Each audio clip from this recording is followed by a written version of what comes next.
awkward. Why did that? Look, it.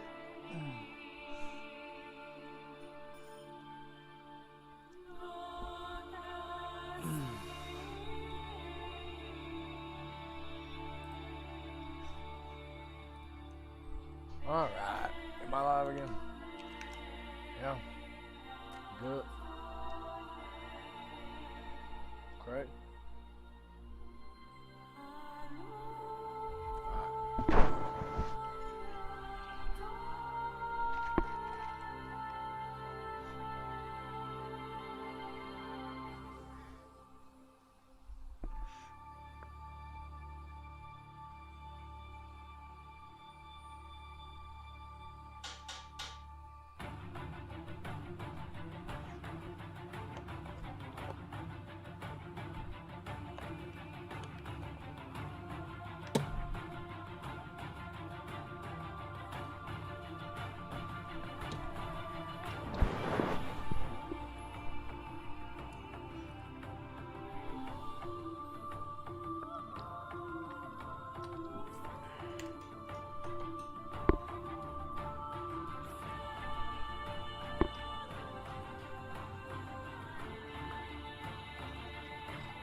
That's some good coffee right there. I love that. Good ass coffee. Bet.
Alright.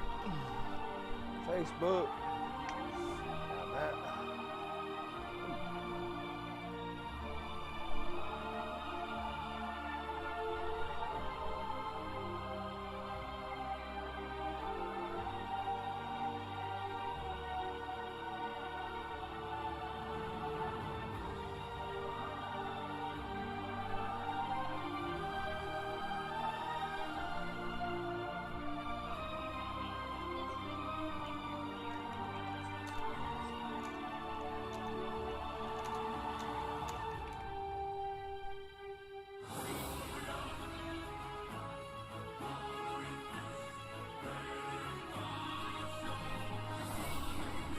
My fault, really.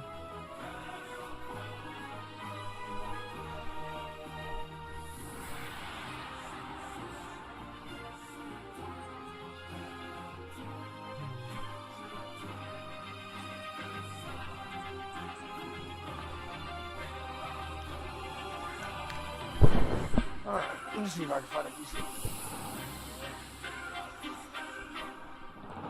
I don't have a 20 on Terran yet.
All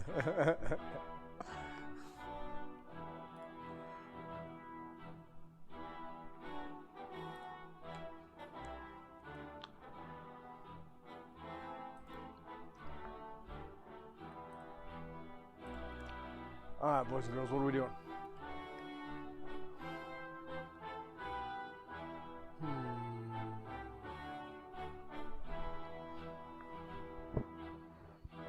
I like warrior tanks, honestly.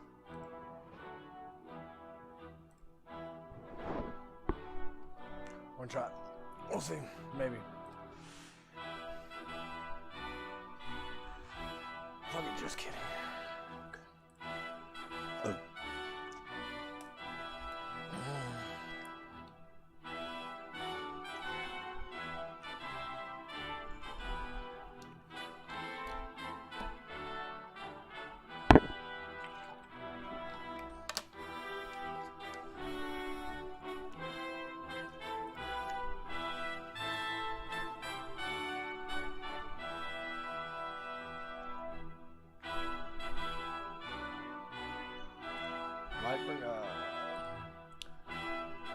Alright, let's go.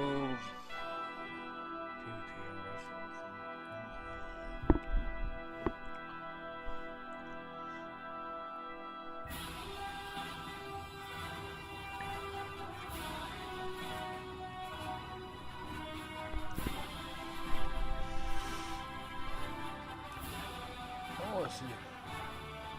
Pacific.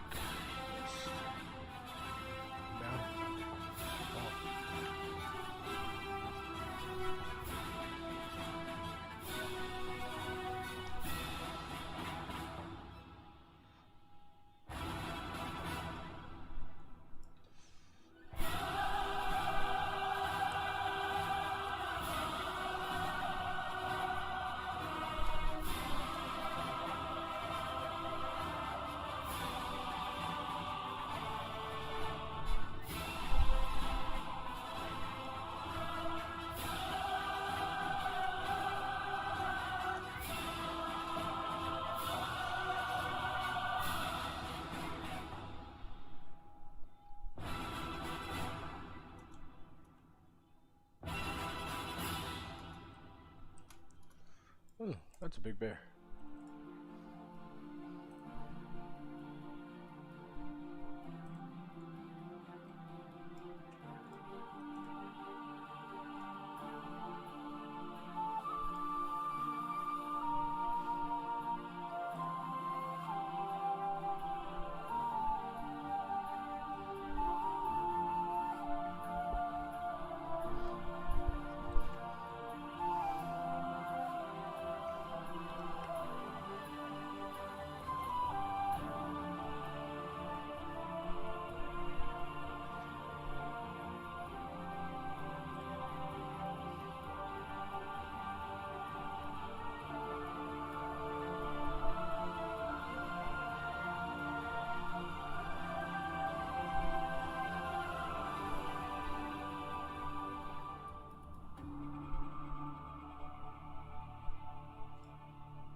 Alright.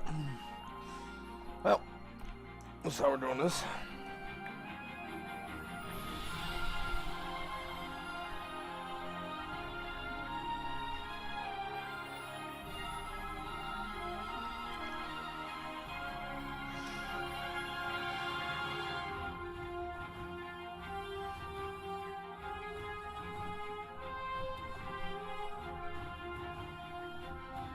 You will jump on the seesaw with me. do it.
Come on, come here, buddy.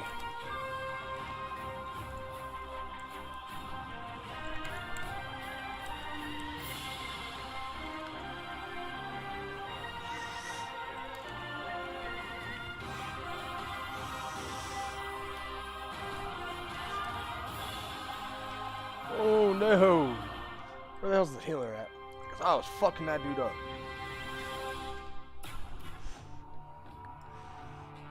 Wow.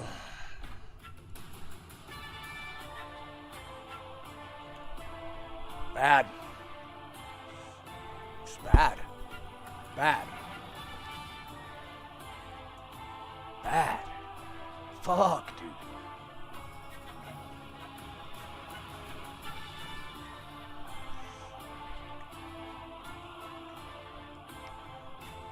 How many's up there?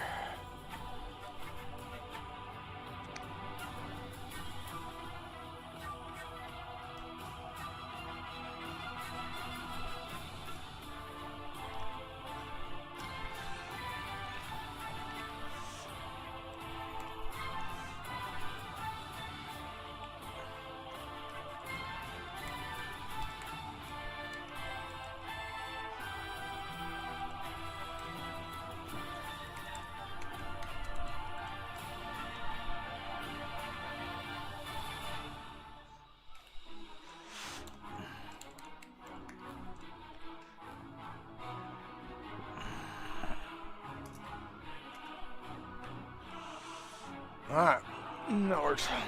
Damn it.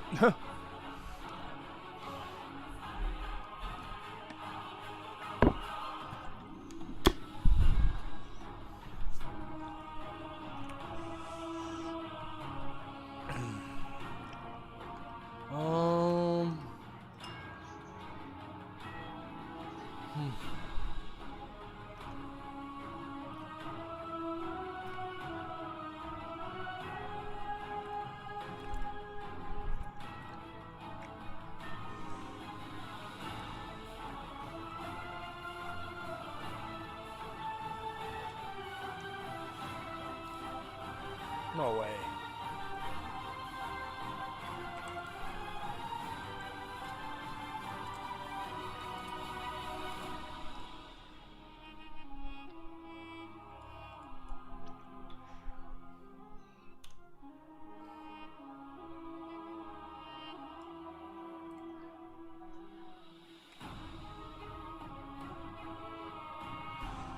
Fuck.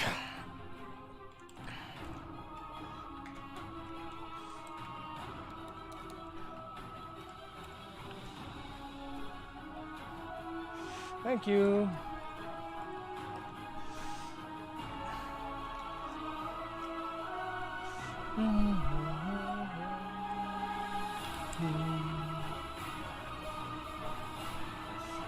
Bye-bye.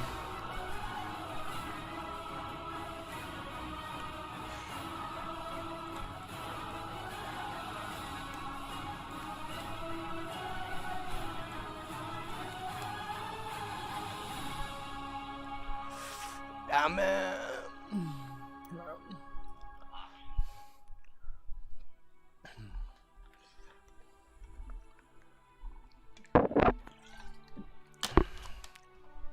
BGs can be pretty nigga one-sided. They're one-sided every time. Ah, I'm about to get fucked up.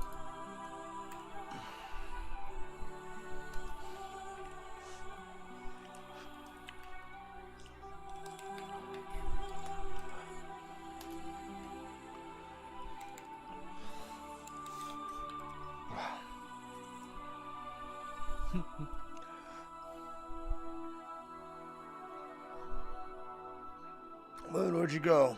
Oh yeah, I gotta run. Oh, fucker. 71st, I dropped rank. That about a bitch. That's alright. I'll run more. Right after this, actually. Necrotic. Fuck.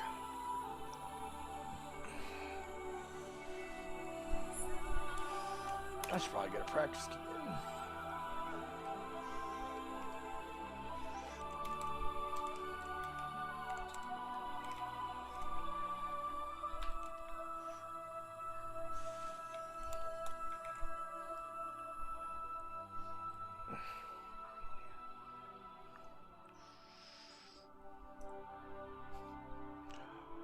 That's crazy.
Crazy.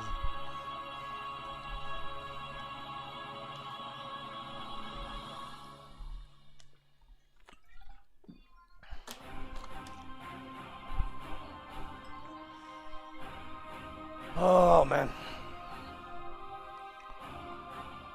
Let me start trying this one.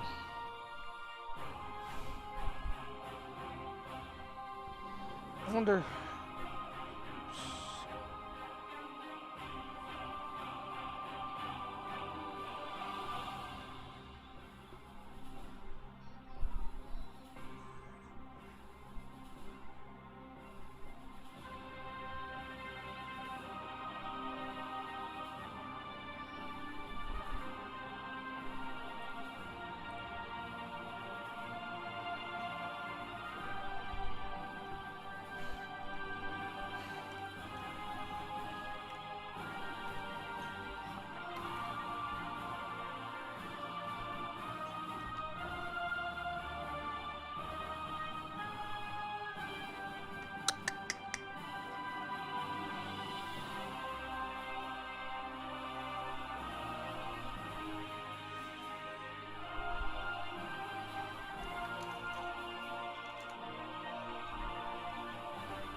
3v2. What?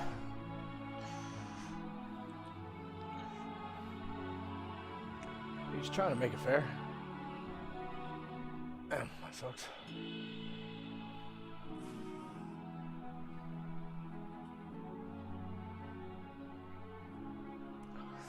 Oh well. Just waiting on the tank, huh?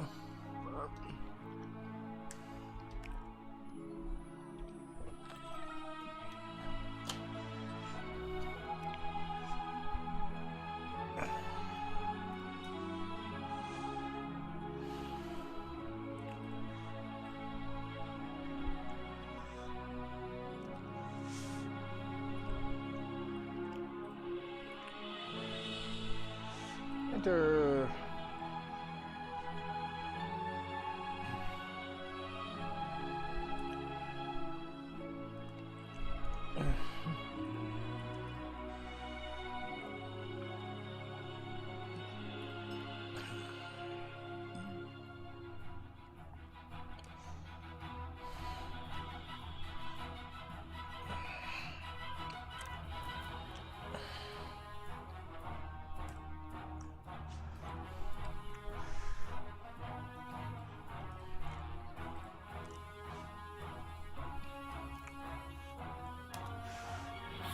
Oof.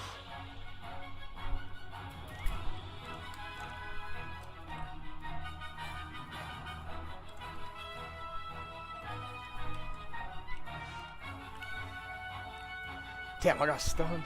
Really?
listening to that for a minute.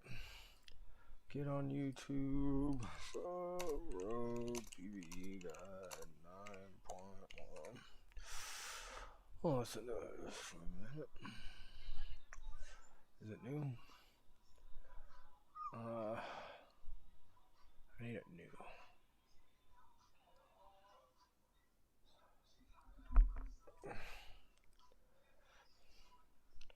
Man, fucking piece of shit. Damn it.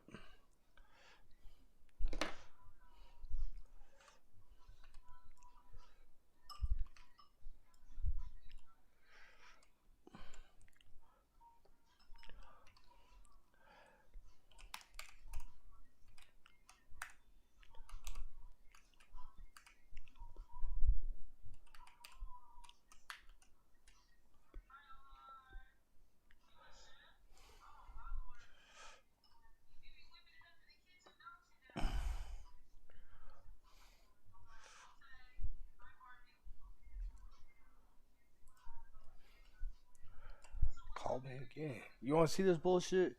He called me again, dog. Oh, my bad. You on your phone.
Who's that?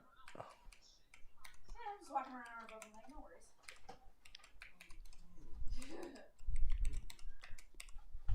That face look like when you walk like, man, somebody beat my ass. Yeah, I'm gonna fucking wear this jumper. What up? What'd you guys go get? Outback? Yeah. That fucking place is still open? I didn't even know. Wow.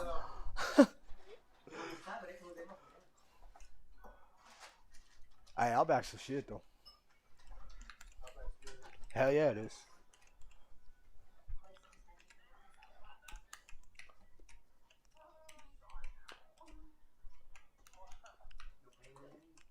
Fuck you. How is me falling on my face gonna gain me anything else?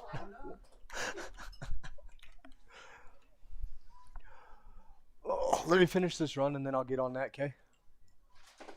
You're good. All right.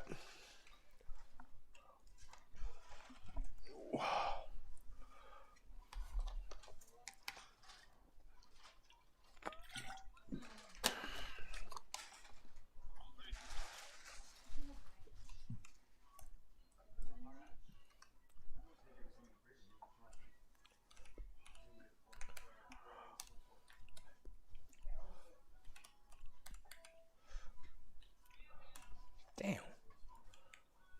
I'm getting a lot of combo points up. Oh, I don't even notice.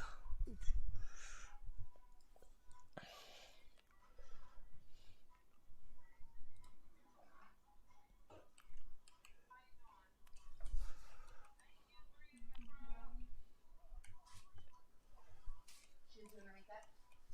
No, I'm really smoking weed. Oh. Want a blunt?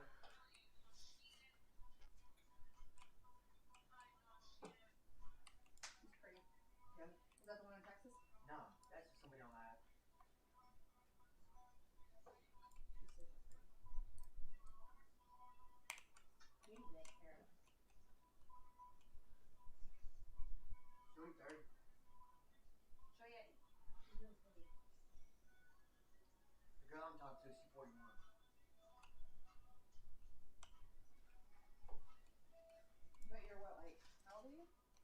form on the 8th of February 38.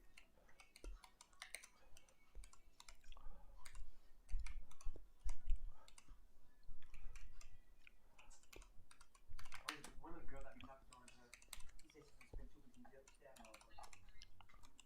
She was spending only 2 weeks in jail for that. No, they let her out like on bond or whatever the fuck. That's sheriff order mashed potatoes. Ain't nobody make mashed potatoes like my mama. Fuck that. I didn't feel like mashed potatoes. When your mama passed away, somebody else make them like, no, no.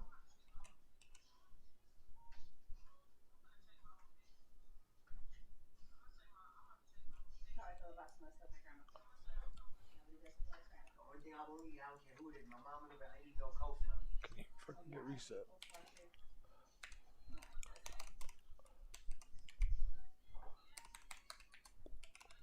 told Mark, what's the name of it? I said next month, man. I know Thanksgiving coming up. Man, you can go to the store and get a whole lot of shit Thanksgiving. Like turkey, dressing, fucking a whole lot of shit. You all can have good Thanksgiving dinner and shit. I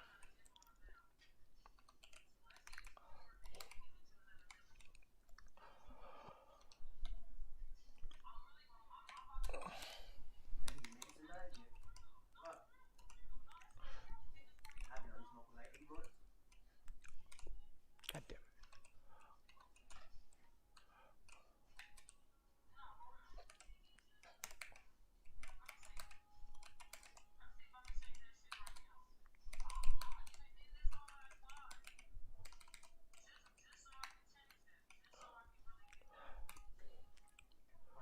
Ooh. I hurt. You're like that. I need my lab when I'm asleep. Oh. In the dark. You come in my lab, you see fire go shooting up in my lab. I'll be asleep.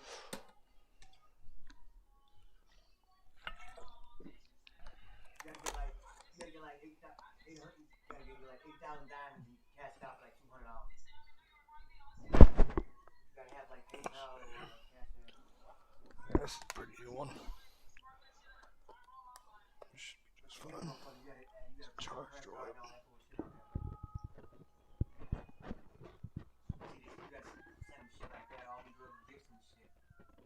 Horses and fucking dragons and all kind of fucking fire trucks. I know. I'm sending shit. I just watched the free videos they got on it.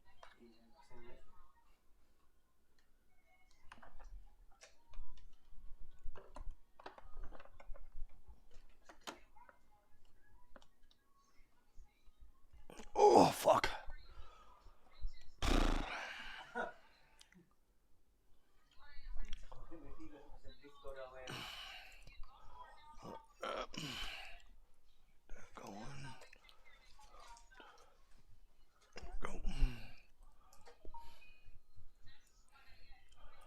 Oh, bitch. Really? Make me come back like that. Set all.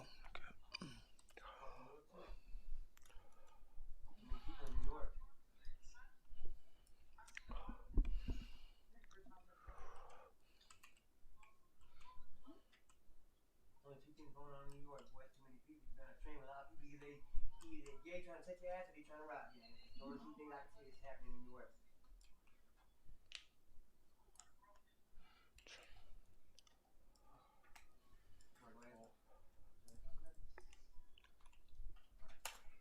You ate almost half of that blooming onion.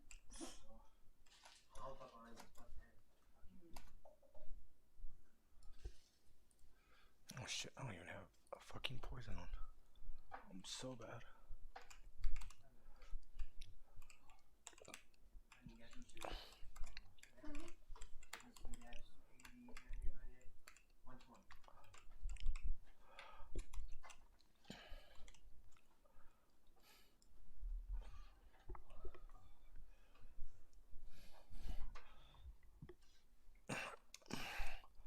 Charging or what?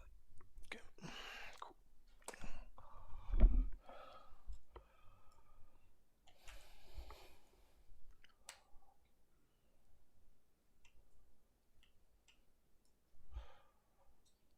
Do you know the password to it?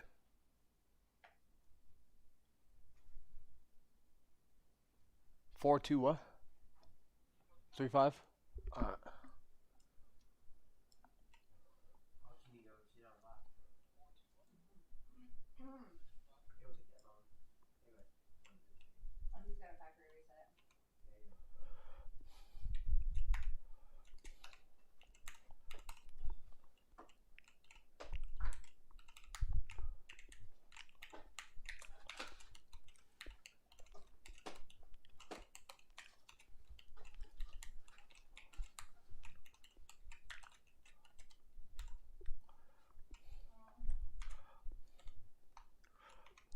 Oh, I feel pain.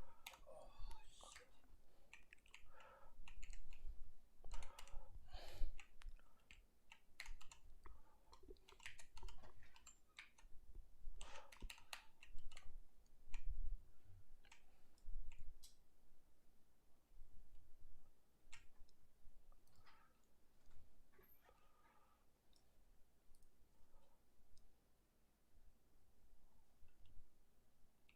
No do DPS.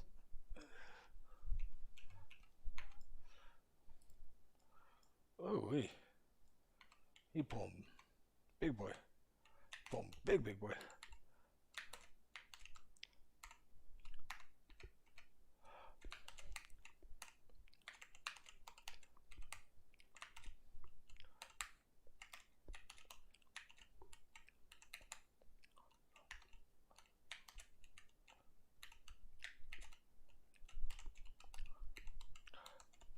Ah!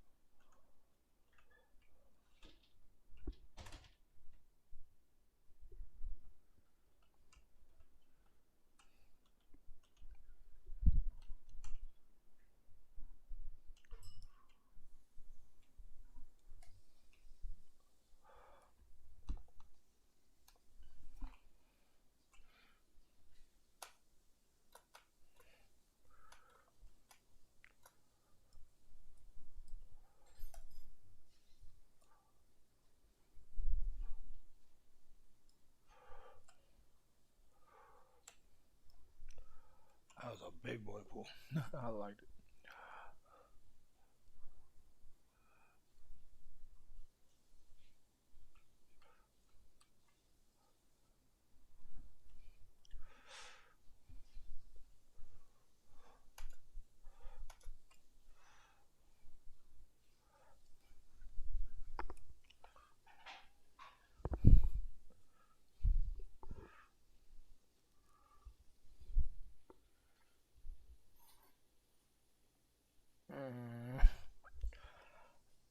Yeah, it's not a good idea. Cause yeah.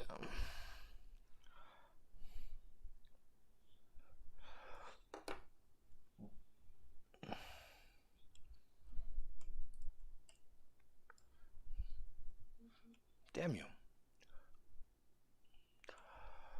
Oh, I got money. I need to go get.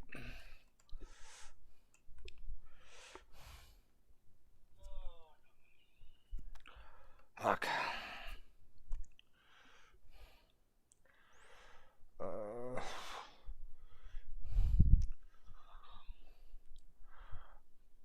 $342 and 14 cents into spending account. Confirm transfer.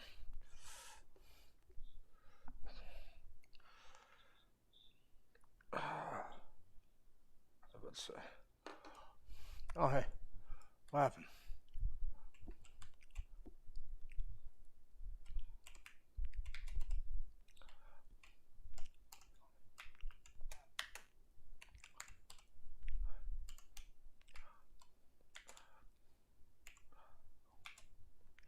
Would you, monk, pay attention? Come on. It's not hard. Fuck. Why did you just try killing me? This made no sense. Fucking goddamn dude.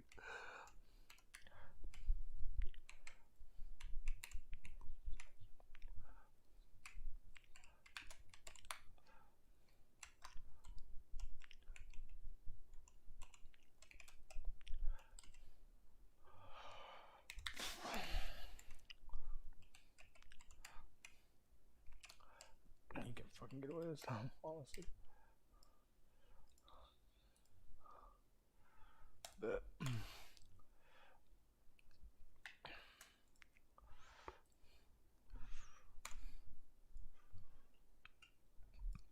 okay. We're doing more. Oh.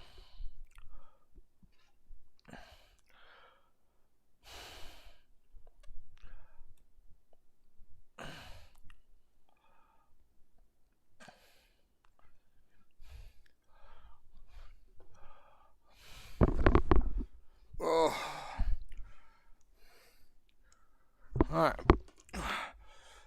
Now, for this computer. If it turns on, we'll see. There it is.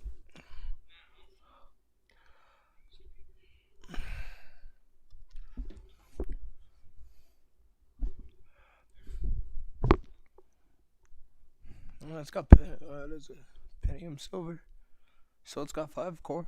All right.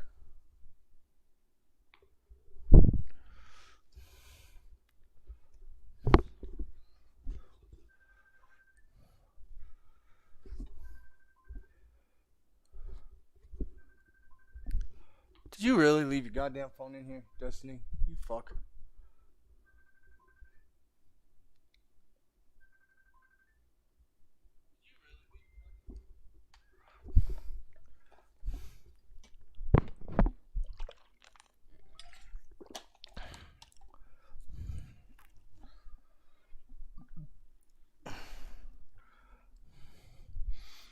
Well, I'm gonna go turn in this quest in, huh? Alright, let's go do that. Yeah, it's not too old.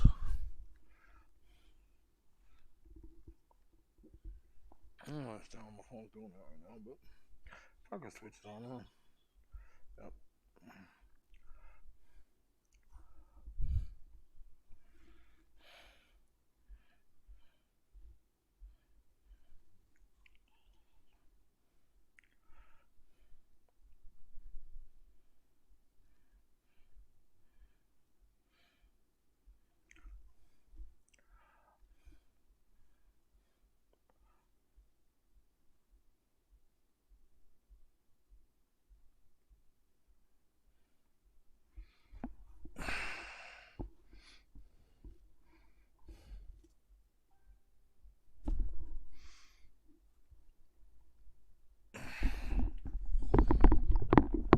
Alright, let's go.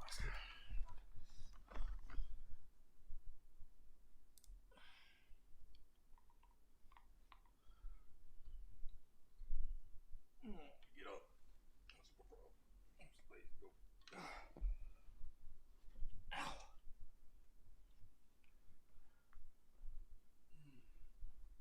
I think it's 465, right?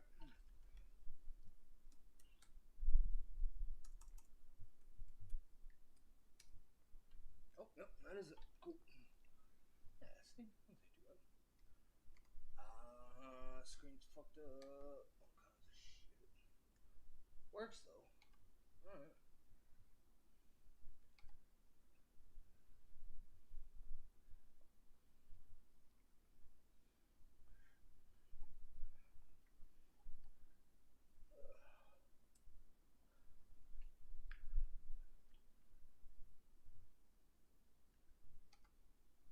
So it works pretty well.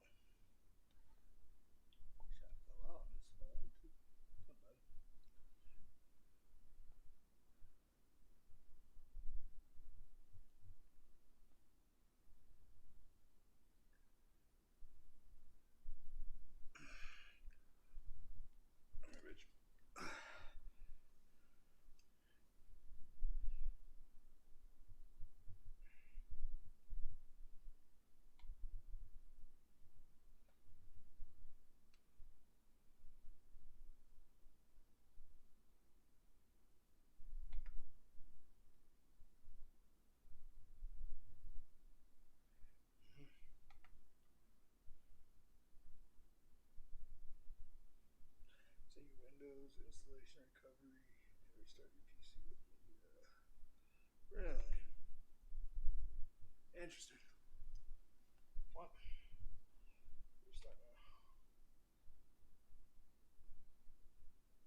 on it.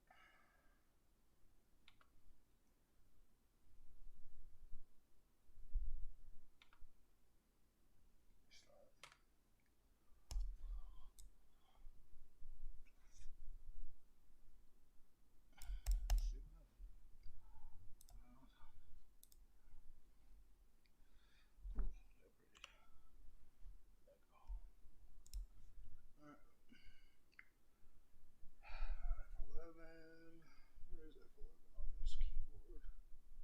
You shouldn't me there's no F11. Oh, there is.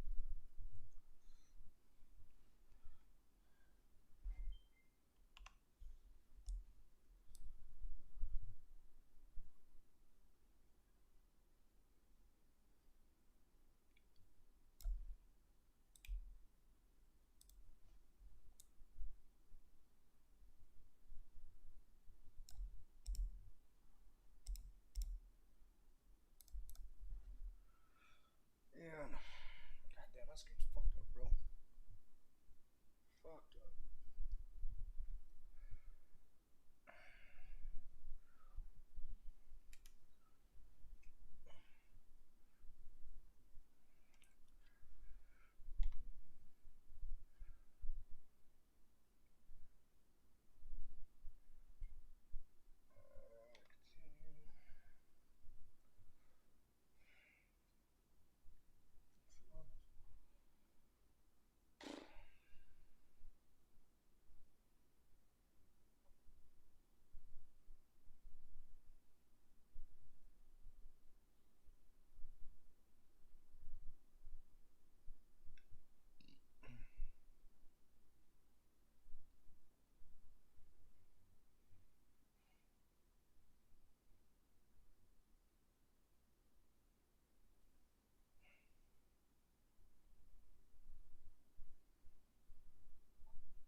Continue.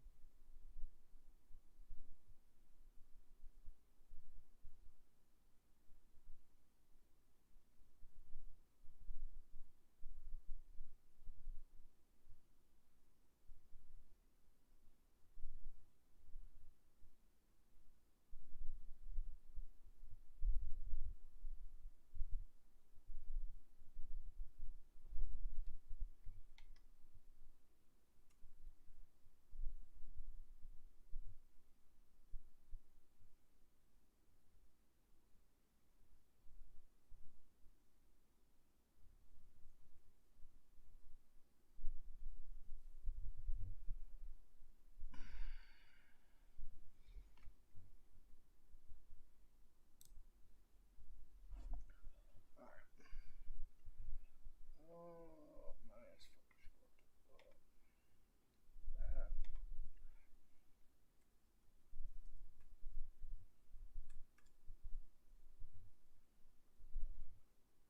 Is it? Hit.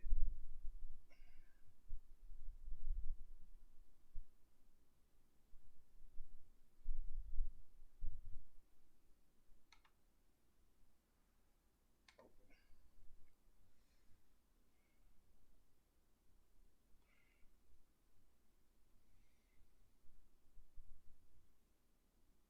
It's almost like this computer was jailbroken too. Honestly.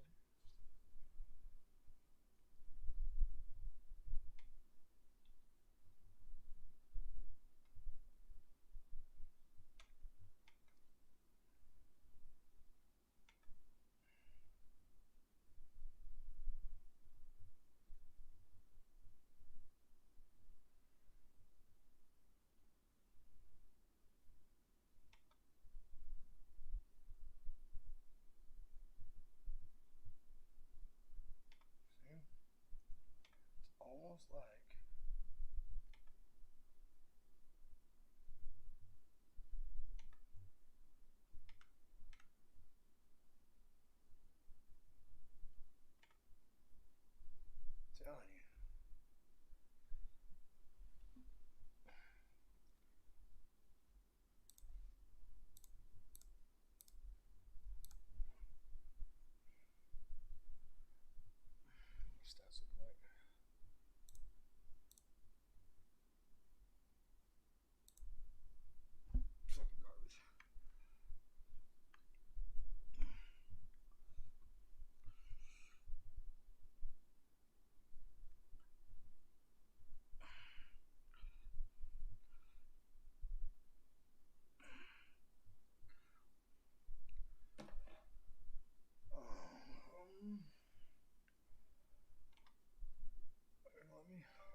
hacked into.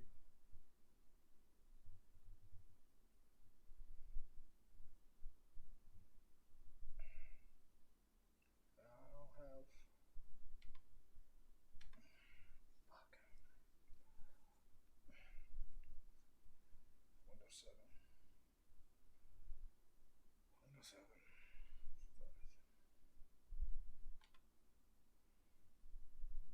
Why is it like that? It's weird.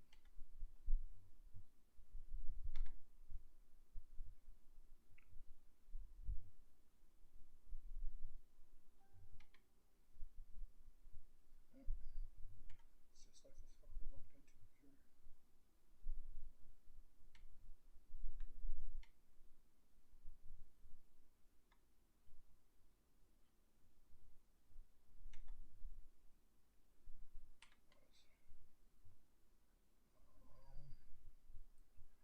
More.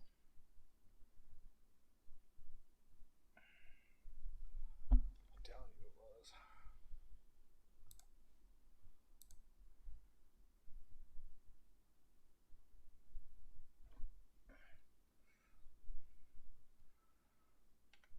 Let's see if I can get this to work here. Probably won't, but I'll try.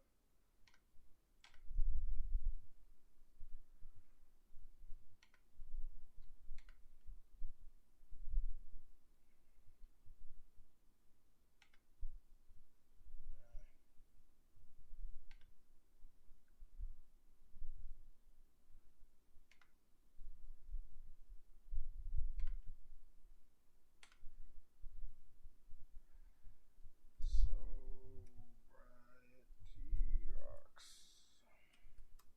Probably spelled that wrong.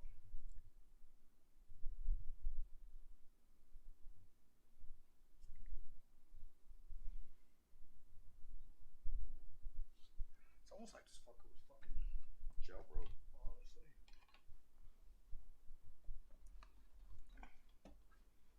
I'm starting to think. Damn it. How do you spell the fucking password? Alright.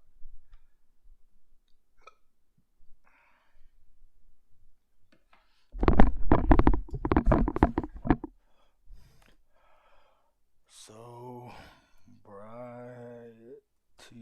rocks. Damn, that's loud. Sorry for whoever just had to do that shit. Alright.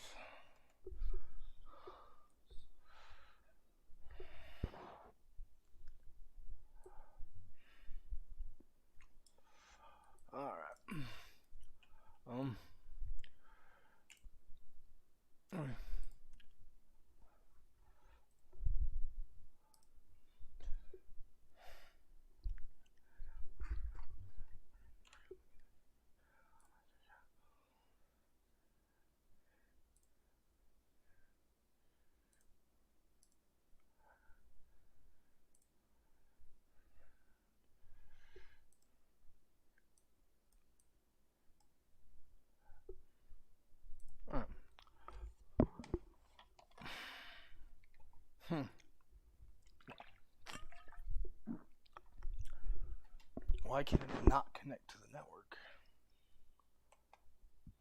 I'm telling you, this thing was fucking.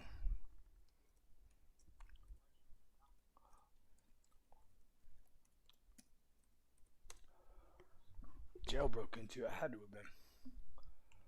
It had to have been. Why this fucking thing's acting?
telling you.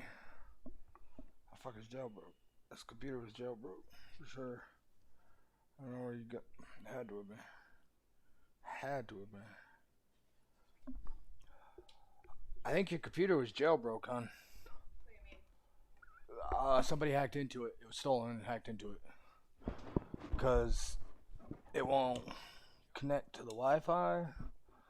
You cannot factory reset it. You won't find the program to do it. It's weird.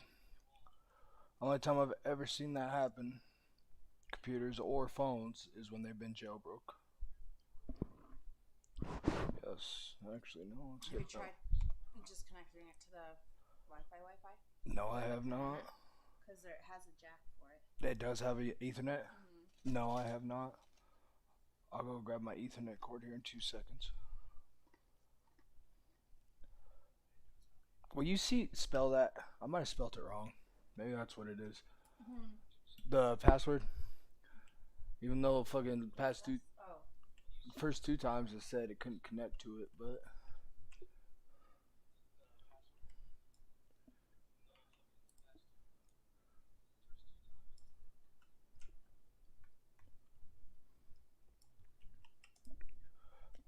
Connected. it did connect. Mm-hmm. All right, let me see. Maybe I just don't know how to spell. Apparently down. If you can't tell by the way I text on Facebook and text you, if you read it. All right, let me see here. How bad? Does it hurt when you have to put like pants on and shit? Ugh. Fuck that. Here, watch. I'll show you what I mean. Watch. My shit just cramped up.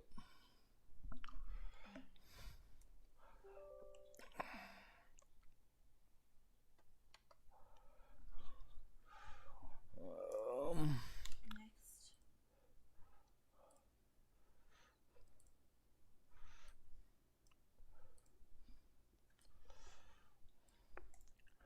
Says it don't have the drive. You need the disk for the recovery update or some shit. Which basically that's telling you need the OS disk.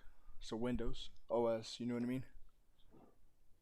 Like you need the Windows 7 or what is that? Windows 10? Yeah, it's Windows 10 because it's got It's telling you got to put an OS on it. That's what it's telling you. And I don't know why it's telling you that. Unless it was jailbroke. Or if this was around when it was Windows 7 and Windows 8, you could when Windows 10 came out, you could update to Windows 10 for free, but it fucked up so many computers at first. It could be that too, but I don't know how long that computer's been around.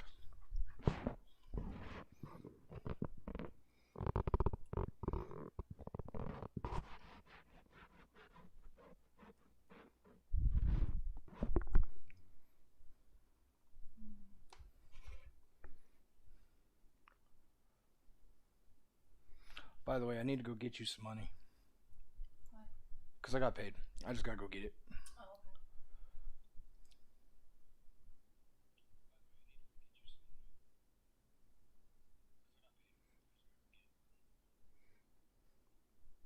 okay. Oh shit.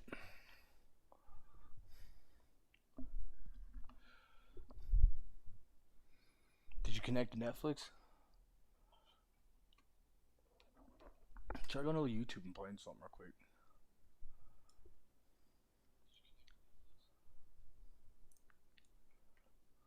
Oh, why am I so slow? Jesus. Oh, hi, buddy.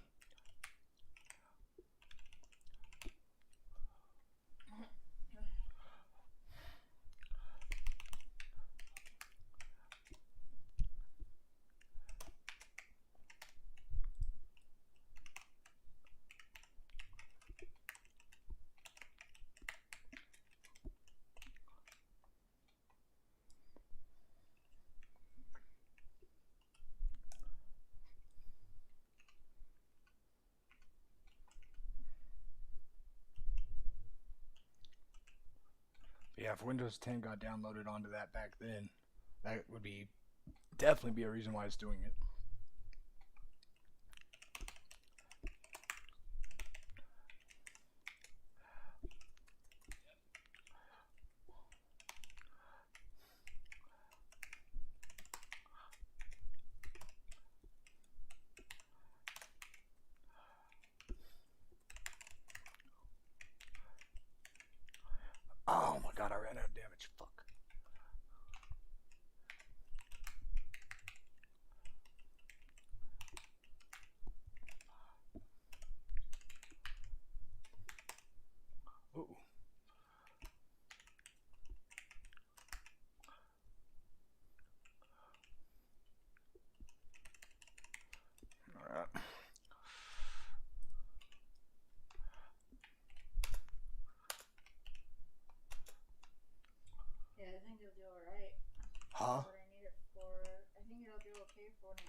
Is it connected? Do you want that Ethernet cord? Or do you want this longer Ethernet cord after I get done with it tonight and I could just grab mine? Because this fucker's fucking long, bro. Like, long. Huh? Alright. Oh, I gotta go check the front porch to see if fucking my shit came in.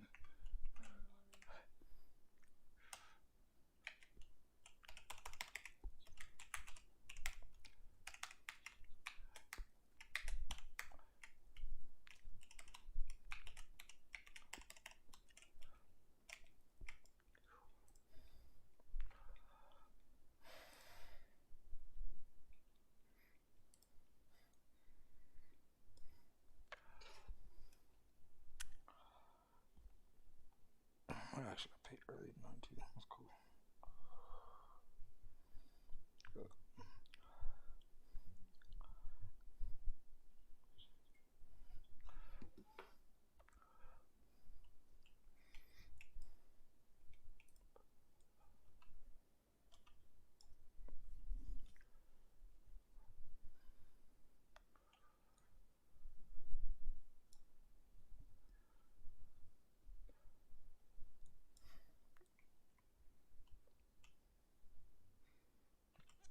Of course they got the flag. I better go do rogue things.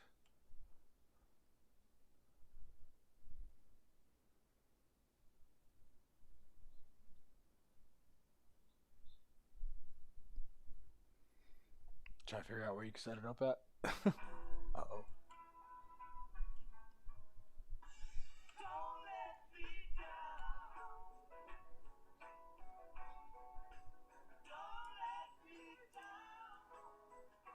What is that? The Beatles. Is it? Really? There's a lot of time I haven't slept since between the last time I heard the Beatles and this time.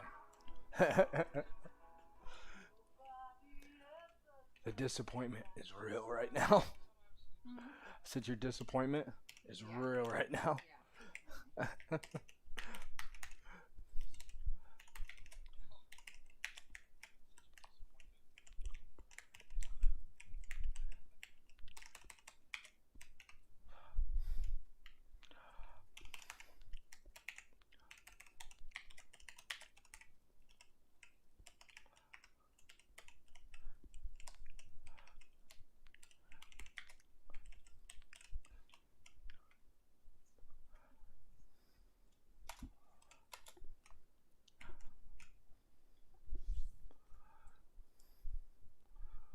Why is my phone off right now?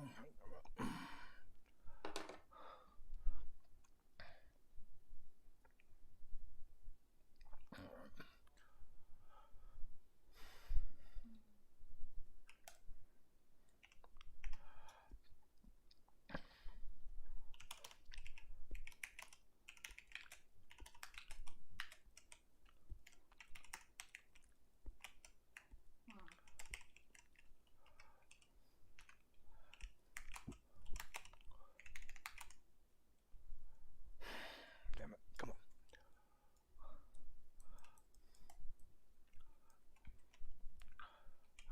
Reset.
It sounded like it was fast. You know what I mean? But it definitely, it's either it was that Windows 10 update, which it could be, or it got jailbroke into. You know what I mean? For sure. But all you have to do, if you want to fix that, is go get an OS. So go to Walmart and buy Windows 7 or Windows 10. You know what I mean? And just download it. That's all you gotta do.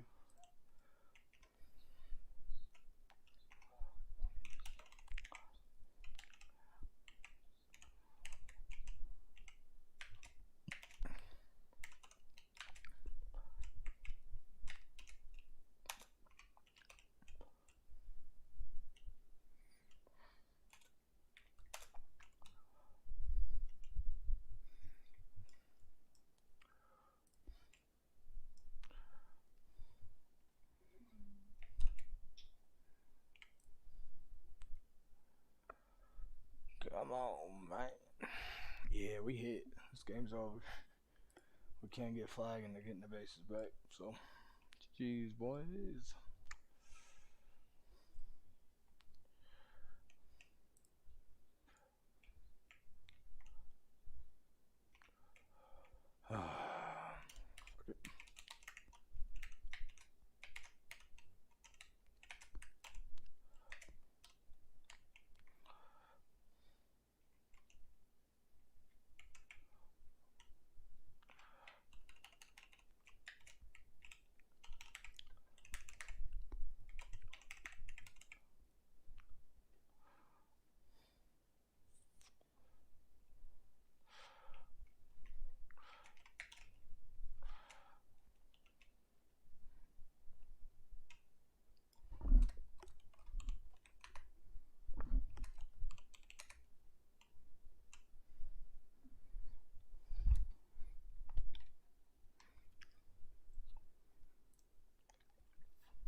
Did you figure out what you need to put on there and shit?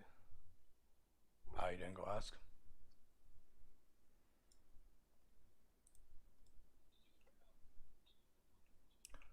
Let me think. I'm just waiting for an email. Oh, okay. So my security deposit's paid, right? Yes. Okay. So I'm paying rent now. I got, what, 150 paid on that? I think. Yeah, 100 paid on that. 100? Okay. Alright. Alright. So this will be 2, 3, paying next month's rent next. Okay, cool. Sorry, I'm a very pre-planned person. You know what I mean? You're okay. I don't know where she's saying it runs super slow. Like, Oh no, that computer's slow. That computer's slow as fuck. It's really slow. But is it gonna work for what you need? I don't know until I get there. Ah, fair enough.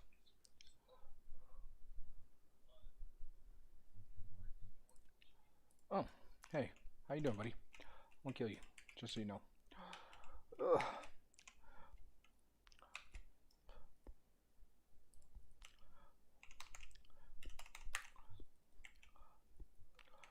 Oh, come back.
damn. We got worked again.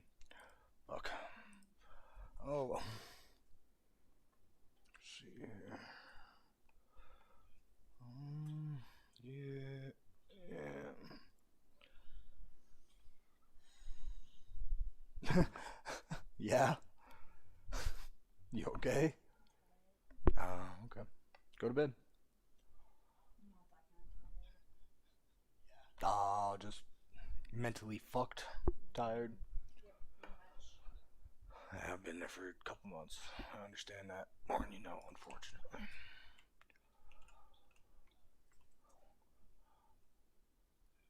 I wish I could be a dick and say you're the only one dealing with that, so.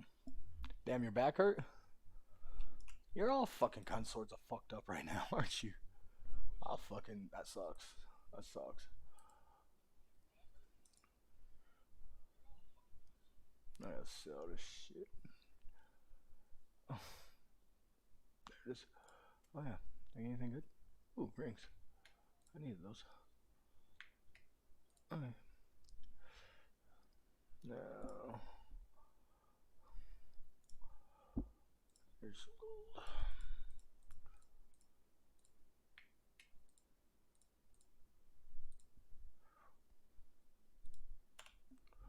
Cool.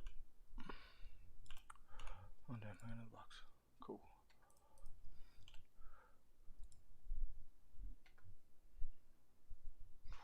And I got a trinket. Nice. Fucking need it. Where's my coffee?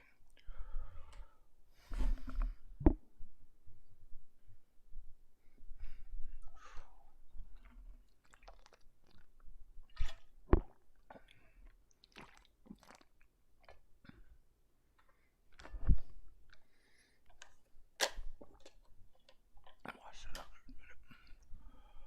Alright. I'll check you out, Brock. What?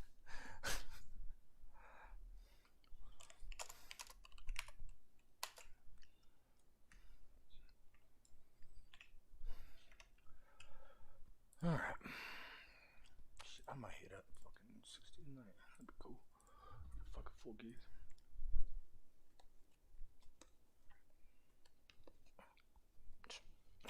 Oh, shit.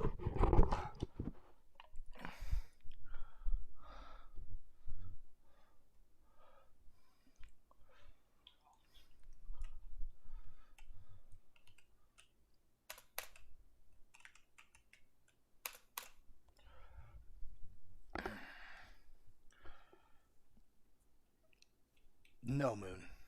It is methamphetamine in a cup. I'm drinking it, though, instead of shooting it. I can't put it in my veins anymore. But if I put it in my stomach, it's okay. It was thick, too, bro. Thick, thick. Zoom, zoom. Oh. Yeah, I was talking to homegirl that's right here. You remember when Windows 10 came out? And how, if you have Windows 7 or 8, um, you could freely update to Windows 10, but it fucked up so many computers. Do you remember that? As a matter of fact, it fucked up one of mine. A laptop I had, but well, this computer she's got, she's trying to fucking like start this job. She's waiting on email and shit. Yeah, oh, it fucked hers up too. Yeah. Um, but it's acting just like that. Either that or somebody jailbroke the bitch. It's one of the two. But I'm pretty sure it's the Windows 10 update. I'm like almost 100% sure it is. But I'm not 100% sure. But it's acting like it, definitely. You know what I mean? So, and if it, yeah, I mean, she says it's running good enough for her though. Like, she thinks she's figuring it out. um, she says running good enough for her, I guess. So she's trying to figure that out. But fuck, I remember trying to play WoW after that update. Fuck, dude, I ran like 10 frame rates per second. I was like, fuck, I'm in vanilla. Yeah, I hope it does too. But yeah, it won't let me factory reset it or anything.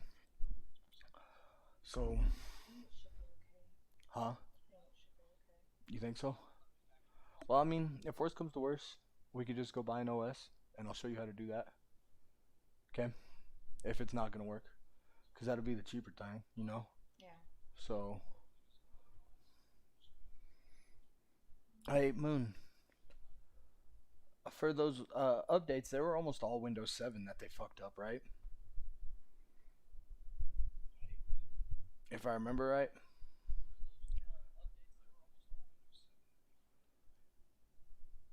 Because a lot of people went back from Windows 8 to Windows 7. I know that because Windows 8 was fucking. Yeah, I don't remember either. It was a minute ago.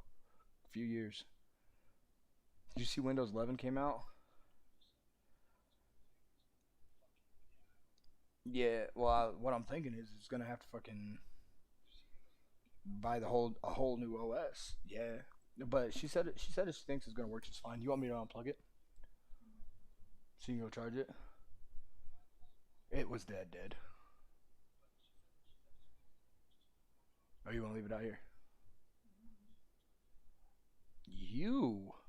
Oh, but anyways, she said she is mentally drained, and I told her I've fucking been mentally drained for fuck up months myself. Unfortunately for her, she fell into my bike the other day and fractured her kneecap and her face and her nose, and she's all fucked up. She's all fucked up. I feel bad for her. You should see the way she's looking right now. Like, really, motherfucker? Well, I broke my nose in two places, fractured my cheekbone, and broke my knee, and fractured my knee. Okay, let me rephrase that. Her nose is busted up in two places. Fractured her cheekbone, broke and fractured her knee. You see that brace she has on? That motherfucker. Hey, it's a handy brace. It's a handy brace. Yeah, she's all fucked up. She is. So, and then being mentally fucked on top of it, that shit sucks. Bad. Um, Okay. We'll just leave it out here then, or what? Alright. I'm 59 now. You're lucky she's not suing you. Destiny. My homegirl Moon right here. She said, I'm lucky. She said, you're lucky. I'm lucky you're not suing me. I don't know.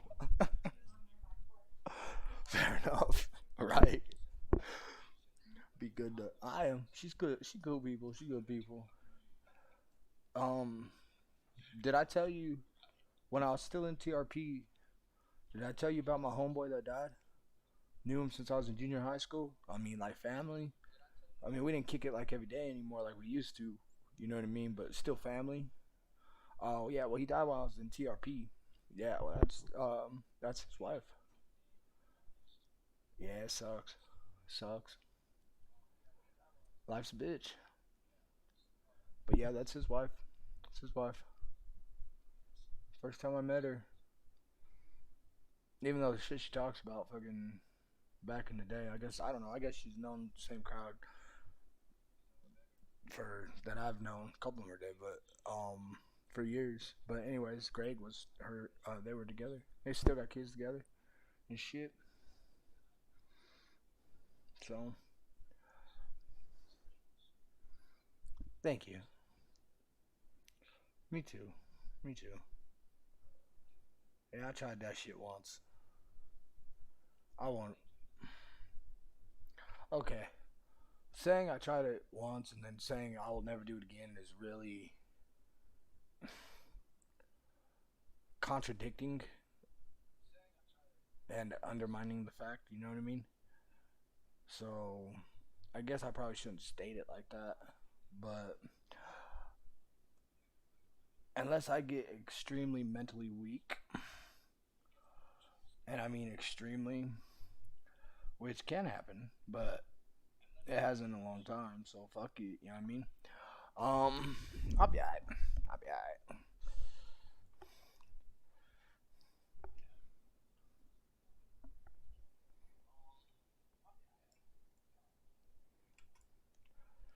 Oh. Alright. Let's go see if I can find anything on the keys. And if I can. God damn, that looks like garbage. Those little knives are cool though. I actually like those little knives.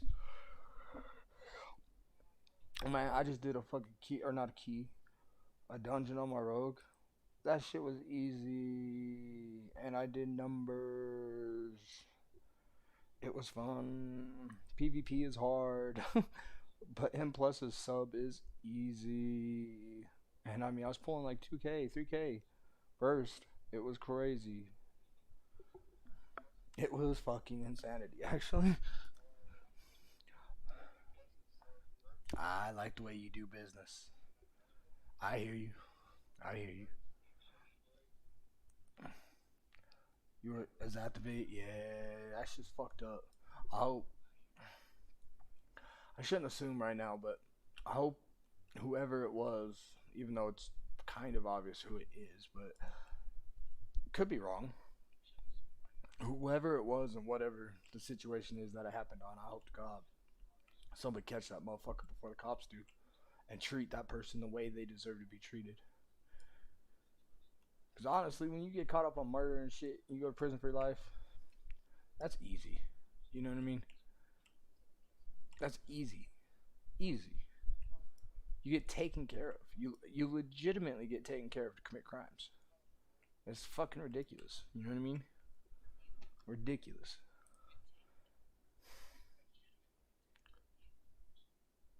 But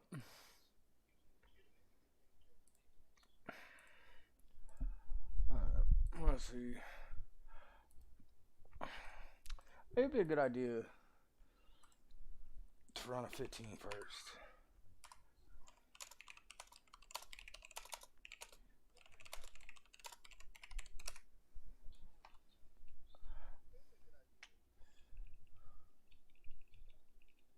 The coroner says she was strangled. Man. Pathetic.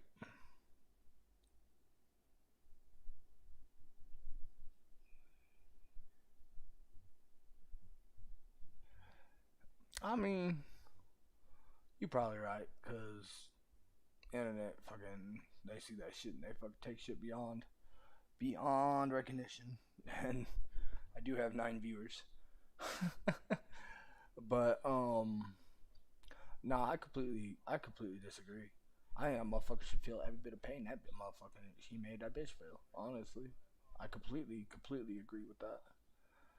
Getting locked up is easy. It really is. That's the easy part. It sucks. You can't do nothing with who. You get to eat, you get to sleep, you get to eat, you get to sleep, you get to read, watch TV, play video games. You get to play fucking video games. Are you fucking kidding me? I would gladly, if I didn't fucking care about life, gladly go to prison for the rest of my life and play Madden for the rest of my life. Thank you. Come again. Let's do it. Hello.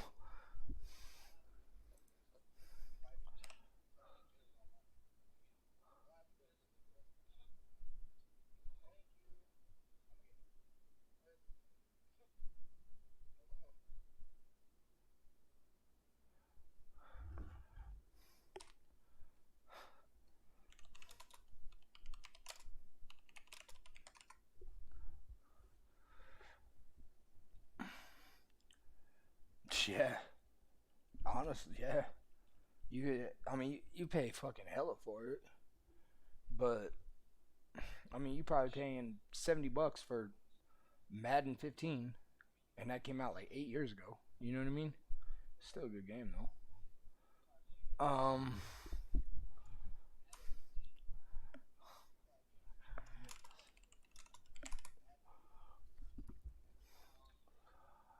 But on a real note, like, I mean, you get like the Xbox Ones now. You can be PS4s. Like, it's crazy. It's legit insanity. I don't get it.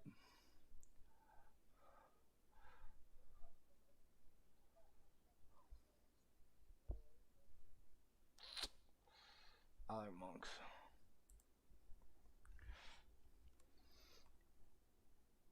Yup. I mean, obviously it's restricted, and it'd just be better if you gave them money. but and like put it on their books. But people trip out like, oh man, fuck all that. I just got paid too. I gotta go get the money, but 'cause I gotta get them paid $100. I'll probably do it in the morning, but yeah, it's all yeah, yeah, yeah. People trip like about stupid shit. Oh, he deserves to go to prison for life, man. But no death penalty, motherfucker. Ain't a goddamn word in prison. Is it scary? I'm sure there's places that are scary, and you gotta mind your p's and q's. But 99% of them ain't shit. You know what I mean?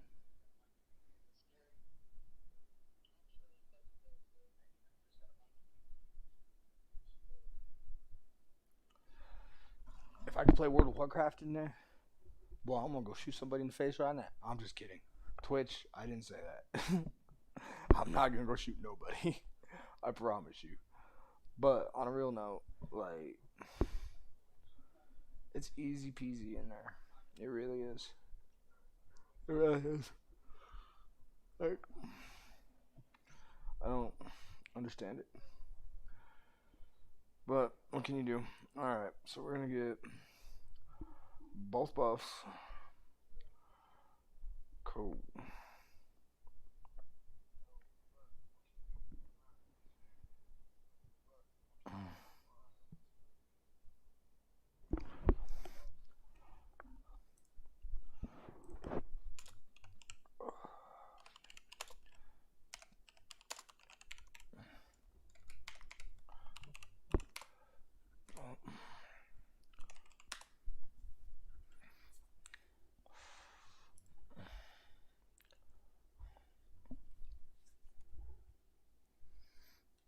Yeah, no, absolutely. I don't ever want to see the inside of a jail cell again, ever in my life, ever. Fuck jail, honestly. Fuck jail.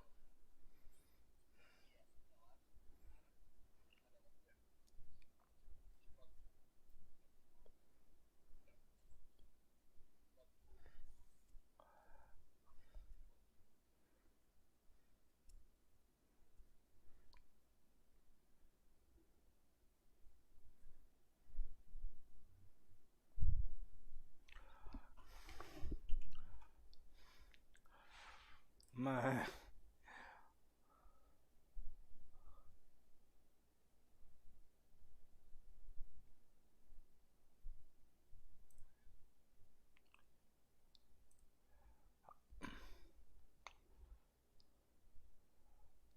hmm.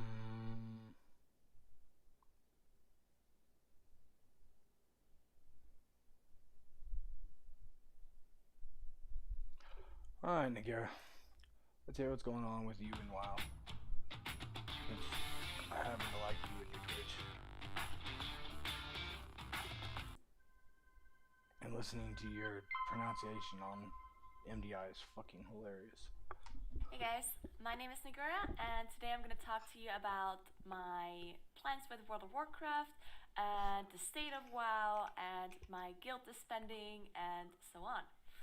Alright, so let's start this off with me currently just not having any kind of drive or motivation to play WoW. I think it's the same for a lot of people. Like, the game just currently is not really exciting for anyone. 9.1 was kind of, you know, disappointing. The raid itself also wasn't the greatest for most people, even though there were some good bosses like Painsmith, for example, that I really, really enjoyed. But then there were also a lot of bosses that were kind of a letdown, and farm felt horrible this time around. After you cleared the raid, it just felt like Painsmith. so many bosses were just so annoying to get through That boss was farm, crazy like on normal. Kel'Thuzad, for example, where you just constantly have to stop damage, and it just felt horrible. Now, of course, some of these things have been addressed or will be addressed in the next patch. And some of the things that we heard about from the new Alright, I'm patch, going back they to level sound one. really good, right? A lot of the things that Alright, we maybe asked not. Hold for, on. they're changing. and it sounds really positive overall. We're also gonna get Legion and Plus, which is something that I'm really excited for. But it still doesn't change the fact that at the moment there's just no real reason to play the game Well, for me guess what? because I don't like the Just got way everybody else. classes work right now. I don't like the way M Plus is at the moment. I've talked about this in my stream a lot. I usually am a person that really loves doing M Plus. I've been doing M Plus like all day, every day in BFA and in Legion and early Shadowlands as well. But the Shadowlands dungeons, they're just not super exciting to me. I think the reason why I don't like them is that a lot of the dungeons are trying to slow you down just by dungeon design. So there's mobs that have an aura around that have all the mobs around them take less damage. There's platforms that you have to clear first before you can move on, like in Spires or in Theater of Pain with those platforms, or in Mist of Turnaside with the maze. Like there's so many restrictions of what you can really do, and it's just not that much fun. Also, the new seasonal ethics doesn't seem that great either to me. It just seems really boring. The powers, I feel like they had good potential to give you like fun interactive powers, but they didn't. Most of the powers are really boring and kind of. Cool. So at the moment, I just really don't have a lot of drive to play the game. And then on top of that, my guild disbanded. In case some of you guys don't know, I used to play in a German guild for I think like 2 years now, maybe a bit more. And this German guild was raiding like 2 days a week and was still pretty good in the world ranking. We almost always cleared the raids really quickly in like top 100, top 150 kind of world ranking, which is really good for a 2-day raiding guild, and I enjoyed it there. I really had a good time. But then there's people who left over the years or months rather, and then people who were officers didn't want to do the job anymore, and then other people tried to fill the roles, but they didn't want to put as much time in there. Obviously, right? Being an officer is kind of a unthankful job. So more people left because they weren't happy how it all turned out, and then it ended up not being enough people left to continue, at least in my opinion. A lot of people that I really enjoyed playing with also left, so I also decided to not want to continue even if there would have been enough people to do so. So yeah, now I'm in a situation where I don't have a guild, so I don't need to log on every week to do the farm raids anymore either, which I always hated. I was not a person that ever liked farm raids, so that's not something that I'm too sad about. But yeah, there's just no reason for me to log into the game. I'm not doing weekly keys. I'm not doing anything. I don't even remember the last time I logged into the game. It must be like a month ago, maybe not that long, but close to. And even when I logged in back then, I only logged in for the raid for my guild, and then I logged off again, and I didn't do anything else, just because all the reasons that I mentioned is just not really enjoyable to me. Now, I know I just said a lot of negative things about the game, and you might think, oh, so she's quitting WoW. And the thing is, I'm not. I still really, World of Warcraft is just a game that I've been playing for so long, and there's so many things about the game, specifically in the raiding scene and the high end plus scene, that I really remember as one of the best experiences in gaming history, that I don't want to quit. I want the game to become better. I want it to be. Me too. I want the next raid to come out, and I want it to be good, and I want to enjoy it, and I want to have fun. So I'm not gonna quit World of Warcraft completely. I'm definitely still in a state where I go. I'm hoping for the next raid to be good. I'm hoping for something, right? I'm hoping for something to change, for something that gives me this passion back, this motivation to play the game. No matter what it is, it might be something in a plus, it might be something with the new raids. I don't know. So I'm just hoping for it to be All better, right. and for me to enjoy the game again. At the moment, I'm not gonna play, obviously.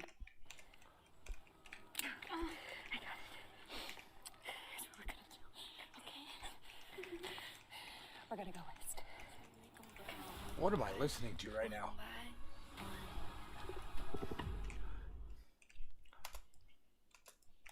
Kite. It's fucking spiteful, guys.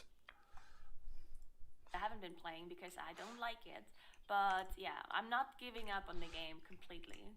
So I'm just waiting for the new patch. I'm waiting for the new raid to come out, which is still not going to be a while. We haven't really, got any testing or anything like that. So I would say the new raid probably comes out like early next year at this point. So I have a long time to think about what I'm going to do. I haven't really joined another guild yet. I've been thinking about what I'm going to do with my guild. I even considered talking or like joining a world first guild that is competing for world first, and that is something I haven't considered in a long time. And I was thinking, if I'm gonna be in a world first guild again, then maybe this drive of playing the game is coming back, because one thing that I really like about MMOs in general is doing something blind and figuring out with a team, and the whole team having the same goal and the same motivation to succeed and to achieve this goal, which was the best thing about World First Rating, and like the way I remember it, right? Having all of those people just have the same goal and all are doing everything they can to reach this goal, which is a totally different experience than just being in a top 50 guild or in a top 30 guild, top 20 guild that is also trying to clear the raid, but they're not like, maybe some people are not on the same page and you just don't have the same goal and you're not giving everything to reach that goal. So it's all like a little bit different when you're in a world first guild or a world first raiding guild. And that's why I was even considering joining a guild like that again, because maybe that is what I'm missing. Maybe that's why I'm not so excited about the game anymore. Maybe that's why I'm not passionate about it anymore. Because I personally, the only thing that was always holding me back to even try and join a World First Guild again was the amount of time that you need to invest into preparing your characters. Having basically all of this time that you invest into the game outside of the progress rating, right? Because progress rating, that's something that I wouldn't mind at all. I mean, that's what you do this for, right? But the amount of time you need to invest outside of progress rating has just become like bigger and bigger and bigger, like over the expansions. And they were like, the World First Guilds just became crazier and crazier, doing all of this prep stuff. That is just really something that I personally don't like doing. And on top of that, people just became better players too, obviously. You better kite, buddy. I was never a person that was like super into multi-classing, so I only ever played my druid. I did play like Resto and Moonkin, but that's about it. So I would have to learn different classes, different specs. I would have to be this multi-role person probably to be able to compete with other players in those guilds. Porn. And what I'm about not porn? sure if I'm even like good enough to compete with other players in those guilds anymore either, because I haven't been doing this in like years. So at this point, I just about fucking head on rushed into that. That is something that I want to do. I'm thinking about it, and I will keep you updated on this if I ever decide to do that again. But I was really surprised that some of the guilds that are competing for World First did ask me and actually considered me to join them as a trial, which you're a hell of a made me really happy, and it actually motivated me more to try it out. Because the fact that I'm not this like washed up person no one cares about anymore. So actually having people like, come to me and be like, hey, you actually want to do World First Raid again? Join us. Do you have anything budgeted? Yeah, you got 50 stacks. At the moment, I feel like I don't want to commit to anything just yet, just because at the moment I'm just not really motivated to play WoW. So if I would join a guild now as a trial, then I would have to put a lot of time into the game, obviously, because I don't want to like join a guild as a trial and then I log in once a week to do the farm raids and do nothing else. Like that is obviously a really bad impression as a trial. So I would want to do it properly if I'm joining a guild again. And without motivation, that's not something I really want to do at the moment. So I'm just waiting. What are you doing? I'm gonna wait. I'm gonna Thank you. put most of my time into games that I do enjoy, like Final Fantasy and New World, and maybe even other games like League of Legends. And I'm just gonna play games that I enjoy at the moment. And whenever we get closer to maybe I play the patch because Legion and Plus seems No, really no, no, no. so maybe I try that out. And then I'm just Oh gonna my wait God. for the new raid or getting closer Crazy. to the new raid, and then I might make a decision on which guild I join. Because as I said, I do want to raid. I definitely do want to raid. I don't want to skip the next tier or whatever. Damn it. So Fucker. yeah, I hope I covered everything that I wanted to cover. But this is my current situation about WoW and what I'm gonna do. And yeah, that's it. I Let gotta me know close what you Discord. think. I know there's a lot of I've people gotta who close currently Discord. don't have the motivation to play WoW either, that don't want to play the game at the moment because they're not passionate about it. But I know that there's a lot of you guys that care about the game. Hell yeah. Because you have played the game for a long time and you care about it. And like, what are you plans? Just tell me what you're doing at the moment. Like, first of all, are you motivated to play at the moment? And if you're not motivated to play, then what are your plans for the future? Like, are you waiting for it to become better? Or are you just completely quitting? Are you playing Final Fantasy or New World or other games? Everyone says they're completely what are your quitting. plans? They're Just not, give me some inspiration but they because I say need to it. figure out what I'm going to do. Oh God, Alright, don't hit thank me. you so much for watching, guys. Remember to subscribe to this channel if you like this video. And remember to also check out my stream over at twitch.tv/Nagura. And all my other social medias are in the description below. And give the video a thumbs up if you liked it as well, of course. And ring the bell and all of those kind of things that YouTube people always say. I don't even know what it means, but just do it. Alright, have a nice day, guys. Thank you so much for watching. I appreciate you very, very much. And I'll see you in the next video. Bye! She does play that stupid blonde pretty well, don't she? She plays that shit really well, actually. Wow. And in it, you gain a decent chunk of mastery, and as I need you to learned go in the back. stat section, mastery is Home is family. Home is familiar. home as warmth. Home is comfort. They say home is where the heart is, so when you're considering buying or selling a house, it's important you find someone who cares just as much about it as you do. I'm Steve Prescott, and here at RE/MAX Capital Properties, we value our clients and the trust they put in us to help them define home. What are we doing? Check out Let's our go. Facebook page and I'm YouTube down. channel for more information on Cheyenne real estate. And if you're considering buying or selling a home, Good in AoE. So, what is this face check app for League everyone is talking about? You can get the top meta builds with one single click. And know everyone's playstyle before the match starts. Everyone else is using face check. What about you?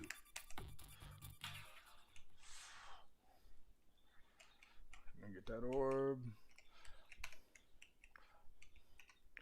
I'm on Home is family. 30 seconds. Oh my God, don't do it. familiar. Don't do it. Home as warmth. Alright, we're doing it. Home is comfort. They say home is where the heart is, so when you're considering buying or selling a house, it's important you find someone who cares just as much about it as you do. I'm Steve Prescott, and here at RE/MAX Capital Properties, we value Oh, our God, clients get and out the of that. trust they put in us to help them define home. Check out our Facebook page and YouTube channel for more information on Cheyenne real estate. And if you're considering buying or selling a home in the area, reach out to one of our personable and professional agents today.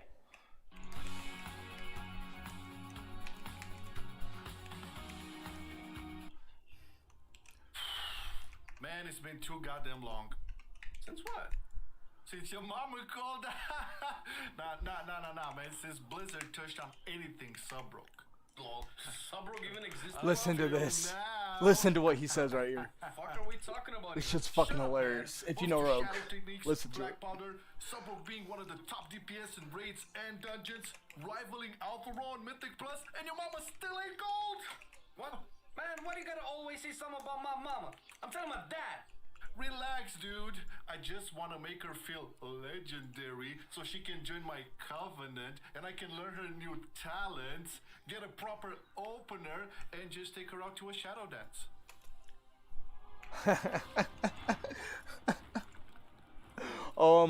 Why did I just take that much damage? What the fuck just happened?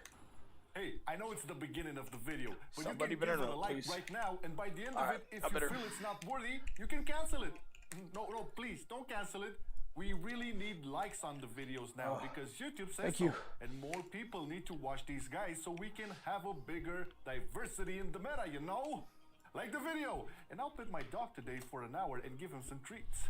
First row brings you the single You're planning target for choice in Jesus to Weapon come? Master, as Why? this will provide your backstab and shadow strike a 15% chance to strike twice and a small damage increase in damage. Plus, when it does happen, the second strike provides combo points plus backstab was buffed anyway, so yay Weapon Master! For dungeons though, premeditation is your choice as you will get 10 seconds of slice and dice from your first shadow strike, and if you already have slice and dice up, Did you really then just pull shadow him strike out will of extend my its shit? duration by 10 seconds, and you God get 2 damn, you're an bonus idiot, combo dog. points. Come on. Although Gloomblade was buff 2 for 9.1, that buff was only to match the buff to backstab and does not affect competition with any of the two talents, so stick to Weapon Master for raids and premeditation for dungeons. Shadow Focus is the choice here for all PvE content, as this will make your abilities cost 20% less energy while in stealth or in Shadow Dance. And this is a very beginner-friendly talent too, because in Shadowlands, the duration of Shadow Dance increased from 5 to 8 seconds, and a lot of new subs seem to struggle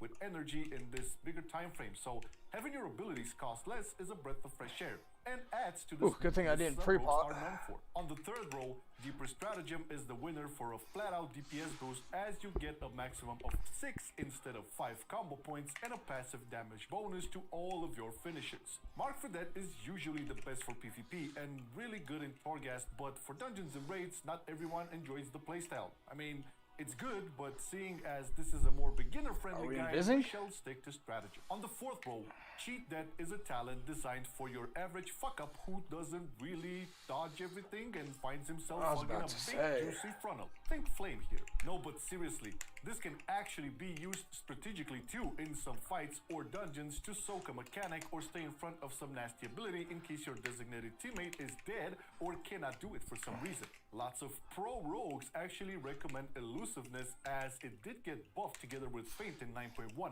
making it last for 1 extra second. So now you can get a 6-second 30% damage reduction when pressing Feint, but again, you have to predict bad shit incoming, and it is a thing of practice. So start off with Cheat Death, and after you learn fight mechanics and you feel comfy, you can start using Feint with Elusiveness to mitigate damage where you know that direct damage reduction can be beneficial. Next up, Prey on the Weak is the universal pick just because of the added benefit of 10% increased damage from all sources to your Sapped, Kidneyed, or Cheap Shot targets, but arguments can be made for the other talents as well, depending on the situation.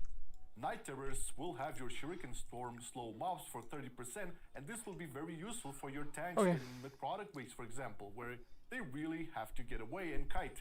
And applying a slow with Shuriken can be more reliable than hoping for Crippling Poison procs, which you may not even be using. But on the other hand, if your team complex any Alright, what do I got? then Shot in the Dark can be a good option. It will make your cheap shot energy free after you go into stealth or shadow dance. And listen, sometimes it's more useful to help your team by cheap shotting 3 or 4 mobs in your shadow dance, especially if they are free and the situation is looking grim. Row number 6 still sees Enveloping Shadows as the best choice all around. It will net you an additional charge of Shadow Dance with a 0.5 second addition to the cooldown reduction on your Deepening Shadows passive. Or, in other words, faster Shadow Dances and an extra charge just in case the freaking access to it isn't enough. Sadly, Alacrity does little to nothing for Sub-Rogue as opposed to Outlaw or Sin, and Dark Shadow has a worse overall output, even if it does sound like it's more bursty. Lastly, Master of Shadows is the go-to for pure single target. Why? Because I said so! Nah.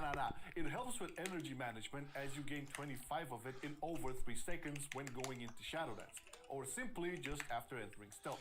A change for dungeons, however, you will not go for Secret Technique anymore, but rather Shuriken Tornado, as this 1 minute cooldown will have you throw Shuriken Storms every second for 4 seconds, and man is it powerful when you're fighting more than 4 mobs, as you will be able to chain 4 casts of Black Powder or Eviscerate on priority targets. The reason why this has become the choice in 9.1 is mostly of the buffs to Shuriken Storm and Black Powder, which naturally give Tornado more AoE value, where Secret Technique was already suffering from lack of synergies. Alright, let's get it.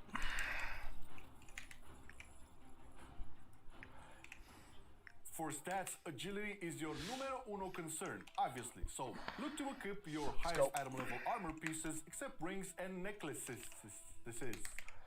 For secondary stats, the absolute best way to find out your ideal stats is to sim. Raidbots.com is where it's at, and no other source can give you more exact info. But if you cannot be bothered, here is a very general list of secondaries for sub. Versatility comes first with a flat-out damage increase, which also affects some trinkets and weapon effects, plus it has its defensive value, which is always useful. Critical Strike comes next, very close to versatility and possibly better in AoE, especially as it works in tandem with your Shuriken Spawn passive, where crits there's still an ad somewhere. Why are we all taking that much damage? We should not be taking this much damage. More damage Jesus. to them equals more of you on top of details. Hey! Haste comes after with maybe a bit less value than the other two. Don't get me wrong, haste is Oh good no, to you have, kited him out of my way. Energy regeneration, faster rupture ticks, and attack speed. All these are great, especially in raids, but it does tend to fall behind mastery in AoE, where finishers like Eviscerate on priority targets and Black Powders for big groups. Please don't ever do that again. I'm begging you. Them much more than a single target. Scared the fuck out of me. Be sure to have Celestial Guidance on your main dagger for the chance to proc agility, and on the other dagger, take Lightless Force if you want more AoE damage, or Sinful Revelation for raids and funnel damage. With Sinful Revelation, especially against 2-3 targets, keep an eye out on what targets you proc the debuff on, and consider focusing accordingly. Your chest should have the Eternal Stats enchants, because a bit more increased all stats never hurt nobody. Your boots make you more agile, thus Eternal Agility enchant with no questions asked. Your bracers don't really help you too much with your brain, and since the only enchant for bracers is intellect, don't bother. I miss my comedian here, I know. Shut up. Your gems and rings enchants Nagura will be either asked what we're of planning on Critical doing. Strike and Porn. Deadly Jewel Cluster Yes. for Critical Strike, Yes. or Definitely. of Versatility and Versatile Jewel Cluster for, you guessed it, Genius Versatility. Again, the best way to make a decision for all these is to go ahead and sim yourself. Oh, you did. Flasks of power should always be in your bag, regardless of content. You know, for an extra agility gain, and use Potion of Phantom Fire if you plan on raiding, especially if you have some Shadow Core oils. They work well together because oils catch fire. I made the connection because I'm smart like that. When you go into dungeons, take Potion of Spectral Agility and Shaded Sharpening Stones for your daggers. For culinary choices, any rogue will appreciate and get good value from the feast, because we gotta be smart here. But if none of it is around, then go either for a steak a la mode for versatility, or Spine Fiend souffle and fries for crit, because we all know French fries can be critical. Hey! Okay, I'll stop.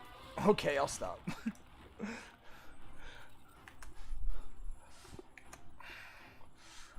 Time for Covenants! As you probably know by now, in all of our role guides, You're dead, buddy. say that You are dead. Performance-wise, You are legitimately dead. Very close to each other, and you should really pick a covenant based on what your personal likings are, on vibe, story, aesthetics, and such. But if you really want to min-max, and more specifically, if you want to change specs at some point, then today we shall advise for Ventir. And I'm saying this because Assassination also prefers Ventir for both Mythic Plus and Raids, and since performance-wise right now, Sub is really close to Outlaw in Dungeons, I wouldn't really see you swapping to Outlaw unless you really enjoyed that spec. Case in which you should wait for our Outlaw Rogue Guide. Ventir brings a very powerful new legendary in Obedience, which we will cover shortly in the legendary section, but there it is. Ventir for Sub-Rogue in all PvE content. Flagellation that was is our the first main damage S. ability from Ventir, and it's really good because it deals a decent amount of shadow damage initially. We're doing it? All Sub-Rogues love shadow damage. Then, it continues to add to that damage with each combo point spent. That on a smaller percentage of attack power. It also increases your haste by 1% while dealing damage, and the new legendary adds an increase to your versatility by 0.5% as well. And all these will last 12 seconds too after the initial 12 seconds of the ability. Nadia remains the best soulbind all around for some. There and it this goes. is especially due to the Dauntless Duelist trait, which will deal 3% extra damage to the first target you hit, and they will deal 1.5% less damage back to you. This only works on one enemy at a time, but still really good. You can opt for Theotar if you plan on doing more dungeons because of his trait Soothing Shade, which will have Tibbins and Gubbins come by your side and pull out their umbrella, creating a shade. No more where stupidity. If you stand in it, you gain a decent chunk of mastery, and as you learned in the stats section, mastery is good in AoE. If you find it we annoying didn't kill to a see single the one. shade, or your tank really likes to move a lot, then stick to Nadia. It's more convenient and the differences are really small. The main conduit you want to look out for is Lashing Scars, which increases the damage of flagellation. Not flatulation, you nerds. And it will have it lash for 4 more times. Planned Execution is yet another great conduit to look after because it will have your symbols of death increase your critical strike chance. Very good for dungeons. You can also go for Deeper Daggers, a very nice conduit where Eviscerate and Black Powder increase your shadow damage by a percentage for 8 seconds. In terms of endurance conduits, you can go for Recuperator, adding a nice heal over time effect to your Slice and Dice, and for Finesse, Quick Decision is always a winner due to its interaction with Shadow Step, increasing its rage and reducing its cooldown.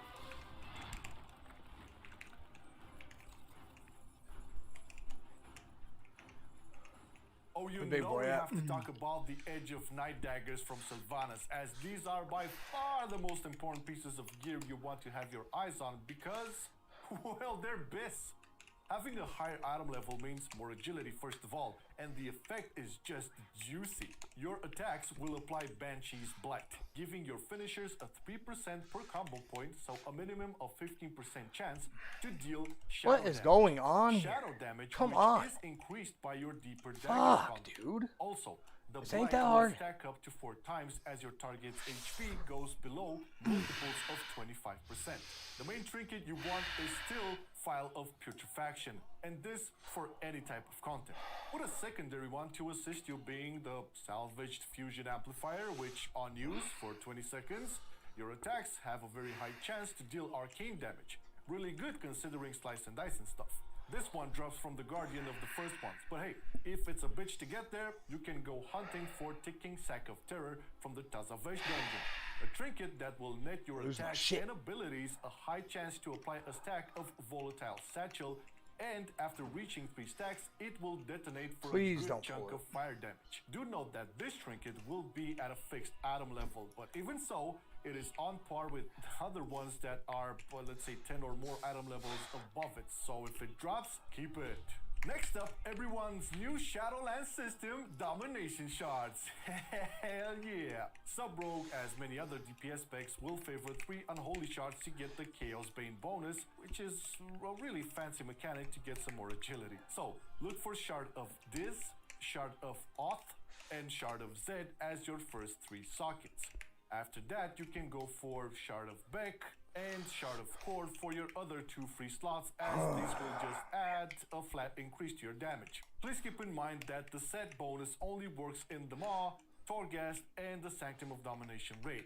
That means that for Mythic Plus, you can freely combine shards as you wish and can prioritize the 3 DPS ones. For the raid, there is no question. You go for Obedience, as this is by far the best option for single target. As mentioned earlier, this will add a 0.5% versatility to your attacks, and each combo point spent while Flagellation is active will decrease Flagellation's cooldown by 1 second, having it better aligned with Shadow Dance and symbols. Be sure to craft this on your cloak. Finality is the one you want for Mythic Plus or when not playing Venter, because due to it, after you use Eviscerate, Rupture, or Black Powder, your next Eviscerate, Rupture, and Black Powder will be buffed by 25%, and all these buffs can be active at the same time. You Eviscerate first, you have the 25% buff after that. Then you Black Powder, you also gain the buff for that, and so on. Imagine this beauty with Shuriken Tornado. You better not die, dude. With fuck. Oh my god. For the rotation, we're going to take the Venter example with Obedience as legendary for single target and Finality for dungeons. The main idea is to pair up Shadow Dance with Symbols of Death and build up combo points while spending them once they reach an amount of 5 or 6. For your single target opener, you first go into stealth, obviously. Engage the boss with Shadow Strike. Slice and dice if it's not up already from premeditation. Otherwise, rupture. Shadow Blaze plus Symbols of Death. Symbols of Death if not Venthyr. Enter Shadow Dance. Shadow Strike until 5 or 6 combo points. Use Flagellation now and Symbols of Death as Venthyr. Then Eviscerate. Shadow Strike again until 5-6 combo points. Eviscerate again. And after this, you always have to take note of the priority, and do note that what you're gonna see here is not the order in which you have to place your abilities, but rather the importance they have once they become available. This part here is made to give you a graphical representation, so please ignore the energy and combo point capping. First on the list, use Shadow Blades on cooldown. Use Vanish on cooldown. Maintain Slice and Dice and try to refresh it before your Shadow Dance come back. Maintain Rupture on your primary target, and same as Slice and Dice, try to refresh it before Shadow Dance. Next up, use Symbols of Death paired up with Shadow Dance, and always try to be at 60 energy before this to get as much energy as possible. Next on the priority is Eviscerate with 5+ combo points. And lastly, Shadow Strike when in Shadow Dance or Backstab when out of it to generate combo points. For multi-target, you first have to always make sure you maintain Slice and Dice. If there are 6 or more mobs, then forget about it.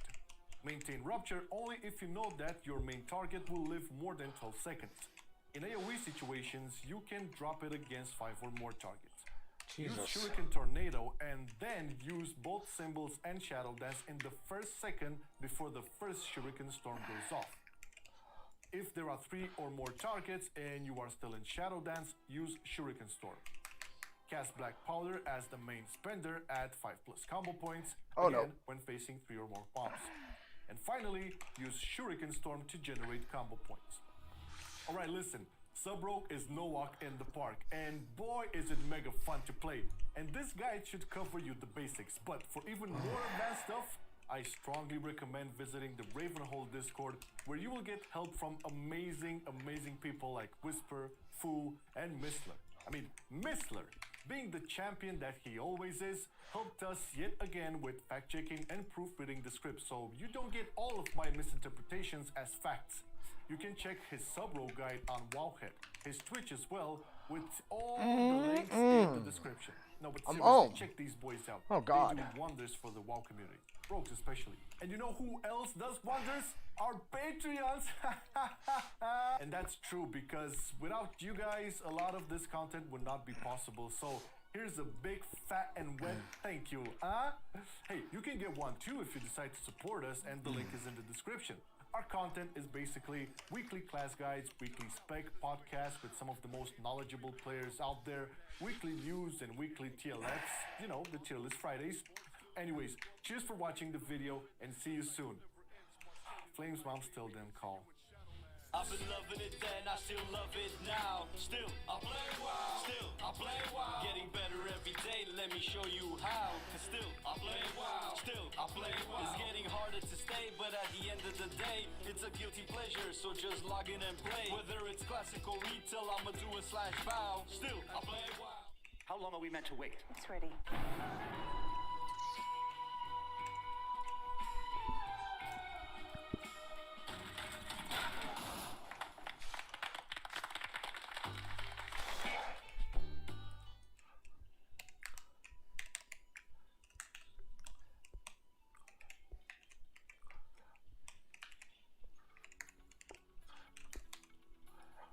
Hey guys, what's up and welcome to another video. In this video, we're going to be giving you all the information you need to set up your Subtlety Rogue ready for the Unchained Arena Season 2. Taking a look at race, talents, gear, soulbinds, and everything else you need. And if you fucked it up, buddy. No, you didn't. Nice. Crush your opponents in this new season. Look no further than Yeah, you did. Over Over on God our damn it. site, you'll find guides alright. that perfectly follow up this entry-level guide, including our world-class courses that walk you through everything you need to know to bring your rogue gameplay up to the level of a pro. There, you'll find videos on how to deal damage, how to set up kills and win games, and exactly how to execute your specs playstyle to a standard that only the world's best players understand. In addition, weekly releases of arena commentaries allow you to keep up with the ever-evolving meta and learn how to take down some of the most difficult matchups. And if that wasn't enough, SkillCap members get You guys need to kill him, access to our please. Discord server, where you can question our team of pros with anything you need to know, all for as little as $4.99 a month. As always, the first thing you're going to need to do when creating your character is to select a race.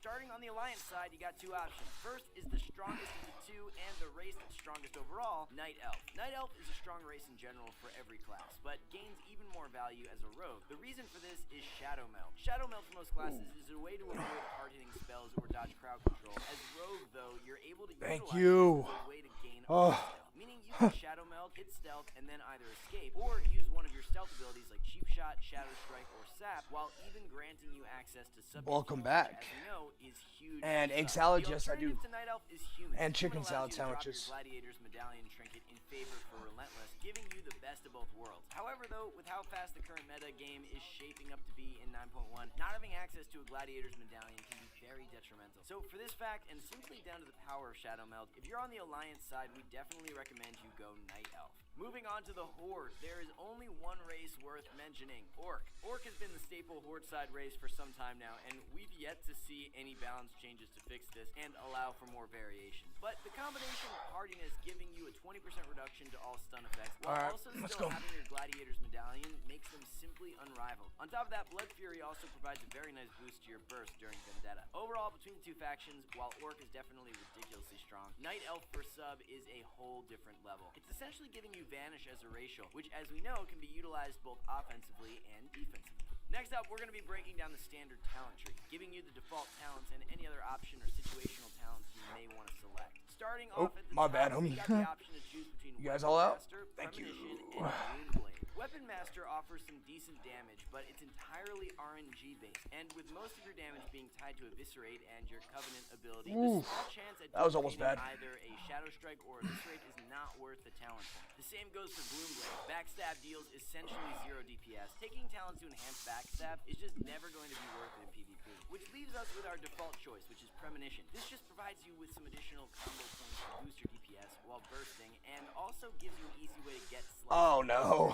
You guys better get him up. So it is the Get best him up, get him talent up, in get him every up. scenario. Dropping down, we got a little bit more diversity. What we do though is instantly scrap Shadow Focus. The reduction to energy while dancing isn't comparable to the other two options, which both offer far more in PvP scenarios. Our first viable option for this row is Night Stalker. Night Stalker provides you with some added movement speed, but more importantly, increases your damage while dancing. Then the other option is Subterfuge. This has become a much more viable option now that Night Stalker has been nerfed to 8% in PvP. Subterfuge allows you to use your stealth abilities for 3 seconds after your stealth breaks, as well as increasing the duration of Shadow Dance. For this row, it comes down to a case-by-case basis. Night Stalker will provide more damage during your setup. Subterfuge will allow you to control and the ability to peel and set up kills a lot easier. So it's up to you. Do you need more damage or do you need more control? If you're unsure, we recommend most of the time sticking to Night Stalker as your default. For the level 30 row, again, it's a 2-horse race, as we can instantly disregard Vigor. The extra energy makes the gameplay feel a lot smoother, but with the rogue playstyle, you're only looking to win in short windows of burst, making the consistent energy this talent provides heavily wasted. Deeper Stratagem is your best damage talent on this row. It's a bit more of a niche pick than Marked for Death, but is a great pick for 2v2 with a healer. This gives you an extra combo point, increasing the length of your kidney shot and the damage of your Eviscerate. Why this is so good in 2v2 is that it guarantees you to be able to bitch. I'm sorry. I tried. The Damn it. default, though, is Marked for Death. Basically the on-demand Oh, this is gonna be close because of stupidity.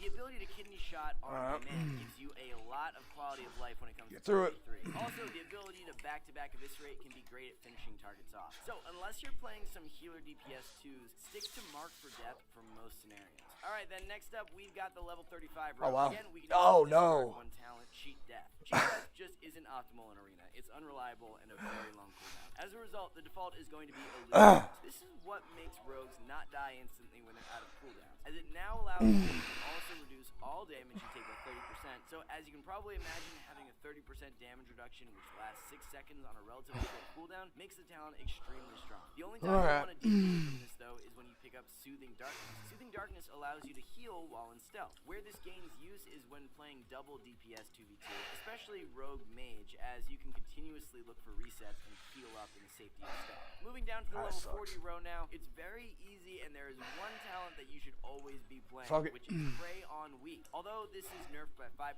in PvP, the added damage from you and your team far outweighs the other two options. Night Terrors only buffs Shuriken Storm, which is a button only used to generate combo points. Plus, we've already got a slow. Shot in the Dark makes your cheap shot cost no energy, but with Slice and Dice and Master of Shadows, energy regeneration is very back to rarely Rogue. an issue when you're looking to burst. So, as you can see, we're not left with much choice, leaving Prey on the Weak a default lock-in. On our penultimate talent row, we can start off by instantly disregarding Alacrity, as you'll see later in the video. Haste is not a favorable stat, so Wouldn't have had a problem with that if we just would have pulled smart burst just isn't optimal. in the Dark beginning. Shadows, the first talent on this row, increases the damage of your Shadow Dance by an additional 15%.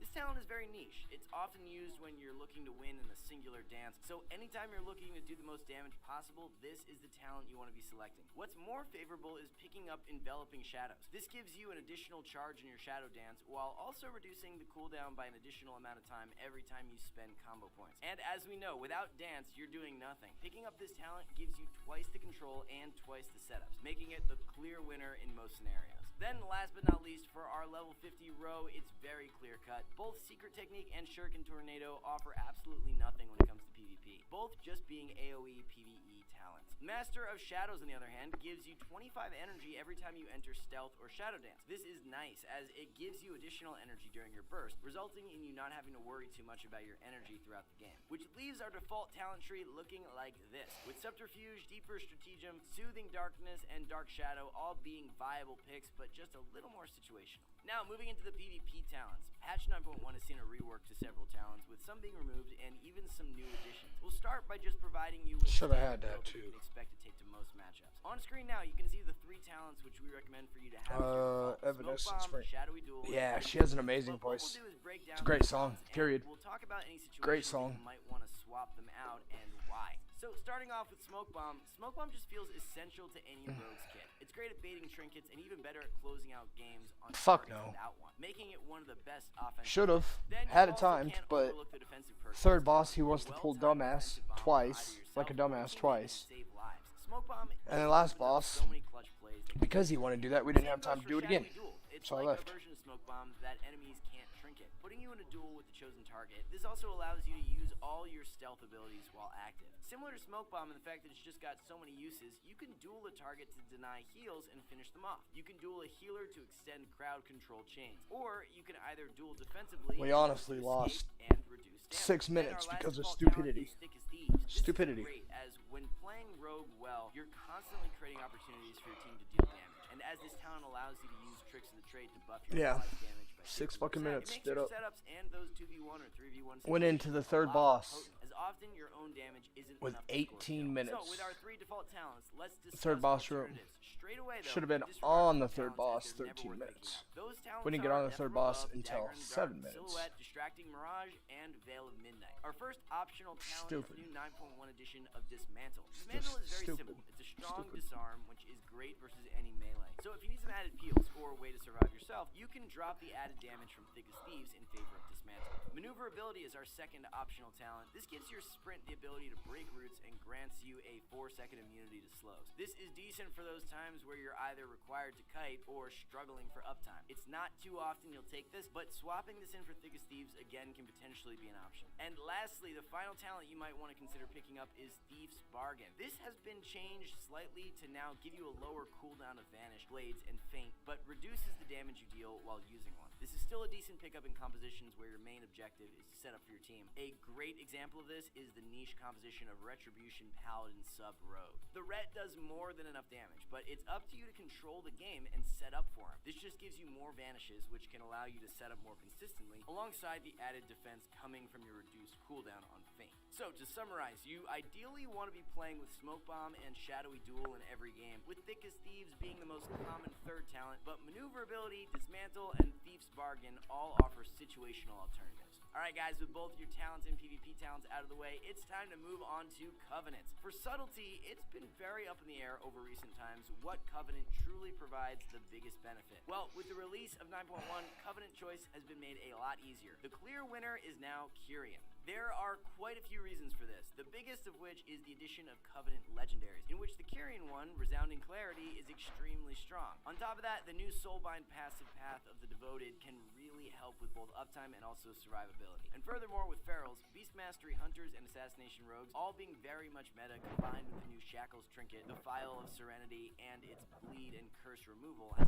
only gotten stronger. The first thing you'll be tasked with when picking your Covenants is selecting one of the 3 Soulbinds. The best Soulbind for Kyrian is going to be Pelagos. This not only gives you some extremely strong Soulbinds, but also does so while giving you an optimal route for Conduits, allowing you with the highlighted route hugging the right side, which you'll see on screen now, to pick up 2 Potency Conduits, 1 Endurance and 3 Finesse. The highlights of the Pelagos Soulbind has to be Combat Meditation. This gives you a huge boost in your favored stat of Mastery whenever you use your Kyrian Racial, providing a ton of extra burst when you most need it. And then the new additions, first of which, that we've already mentioned, Path of the Devoted gives you 20% reduced damage and an amazing reduction of slow effects every time you succumb to a crowd control effect with a very low 30-second ICD. Then Newfound Resolve. This spawns a small ghost, which if you face will give you a huge boost to your primary stat as well as stamina for 15 seconds.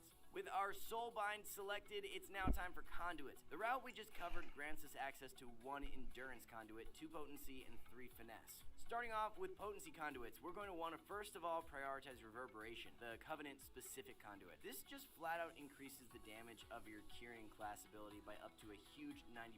Then your second potency, you'll want to pick Planned Execution, increasing your critical strike chance by up to just over 7% while you have Symbols of Death active, giving you a nice boost to your burst. For your 1 Endurance Conduit, the best still remains to be Cloaked in Shadows, despite the nerfs. This gives you a shield every time you stealth, great for providing you with easier re-stealth potential. And then to finish off the tree, we've got 3 Finesse Conduit slots to fill, the strongest of which is Rushed Setup. This greatly aids with your energy regeneration, heavily reducing the energy cost of Kidney, Cheap Shot, and Sap, making energy issues a thing of the past. For your second Finesse Conduit, the best option is going to be Quick Decisions. This reduces the cooldown of your Shadow Step by a static 10%, as well as also increasing the range. This is great at giving you some extra mobility and range to reach targets to then either set up kills or crowd control. Then to finish off the tree, the final Finesse Conduit is Prepared for All. This is great at providing you with some extra defense, as every kick or dodge will then reduce the cooldowns of Cloak of Shadows. Battered Hill.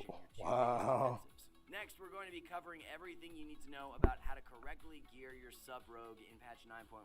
9.1 sees the release of gear, which scales up to 250 at duelist level, meaning our best gear will all be obtainable from PvP, bar 1 or 2 That's not right. maxers, which we'll get into. So for your stat priority, it Dog or a remains the cat? same. It's I do. versatility I plan and on getting mastery, one followed then once by I have my critical shit strike, paid with for. haste Straight being up. your least favored stat, which means you'll want to aim to buy all Could pieces be a minute. of both versatility and mastery. Then, as for trinket choices, we still want to be sticking with double PvP ones purely for the additional versatility 2 set. If you're any race bar human, you'll want a Gladiator's Medallion. Humans will want Relentless. Then, for your second trinket, the new Unchained Gladiator Shackles acts as a stronger version of the old Maledict, applying a heavy healing absorb while doing some very high damage, insane for setting up kills. While you can do very well with a full set of PvP gear, something we're not too sure on is the impact of domination sockets inside of PvP. It's confirmed they are nerfed by 50% and that the socket bonus won't work, but with domination gear from the final 2 bosses being 246 eye level on Heroic and 259 on Mythic, the latter is equal to the highest PvP gear obtainable, and if pieces have versatility on them, they become very desirable, no matter the strength of domination sockets, as that way you're essentially getting a socket with no drawback. So if you're able to access these items, eventually they will become best in slot as long as domination sockets remain active in PvP. There are also domination items coming from the earlier bosses, but I don't know yet. these are an eye level downgrade, the strength of these items Probably a dog, purely but I don't know based yet. on how good Be domination honest. shards end up being. But with shards like the Shard of Kyr being in the game and a throwback to Resounding Protection, they could end up having a pretty big impact, but we'll keep you updated on this throughout the season. Another item we're unsure on the strength of is the Edge of Night Dagger from Sylvanas. As this proc is active inside of PvP, it could end up potentially being stronger than max eye level weapons from PvP despite the stat loss. One integral part of the gearing process is your legendary choice. We touched on this earlier, but for sub-rogue, the whole reason Kyrian is so strong revolves around the resounding Clarity legendary. This comes at the perfect time, considering the previous go-to legendary Mark of the Master Assassin was recently heavily nerfed. As for what slot you should be crafting this on, we recommend shoulders combined with mastery and versatility missives.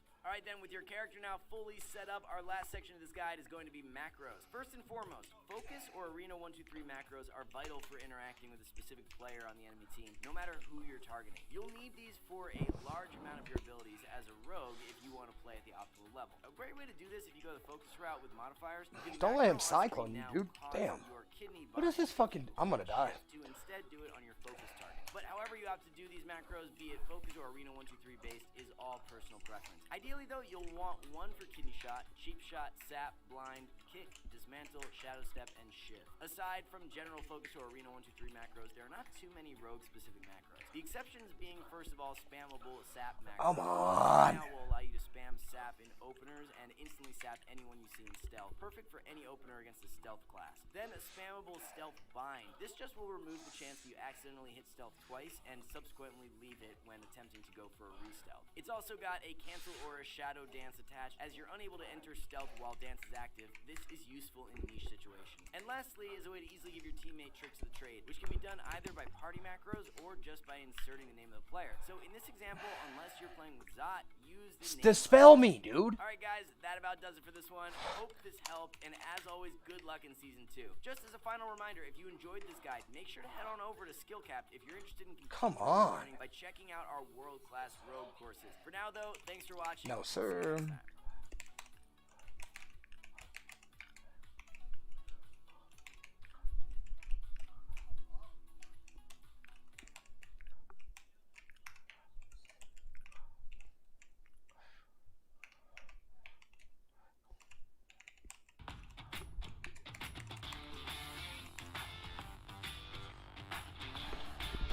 Get out of fucking cat, you dummy. When you see him fucking... Oh my god.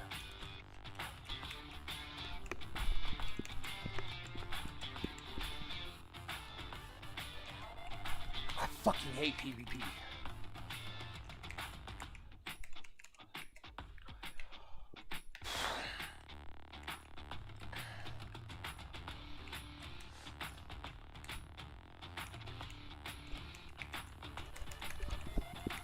Please kill him. God damn it.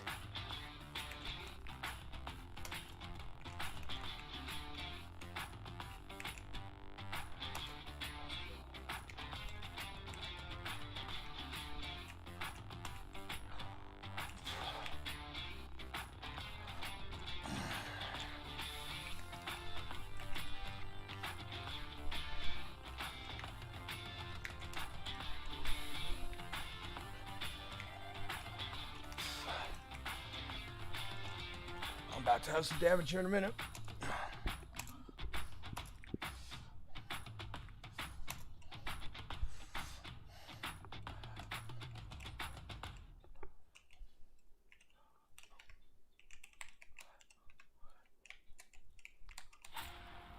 Antonio Soprano. I want to help you.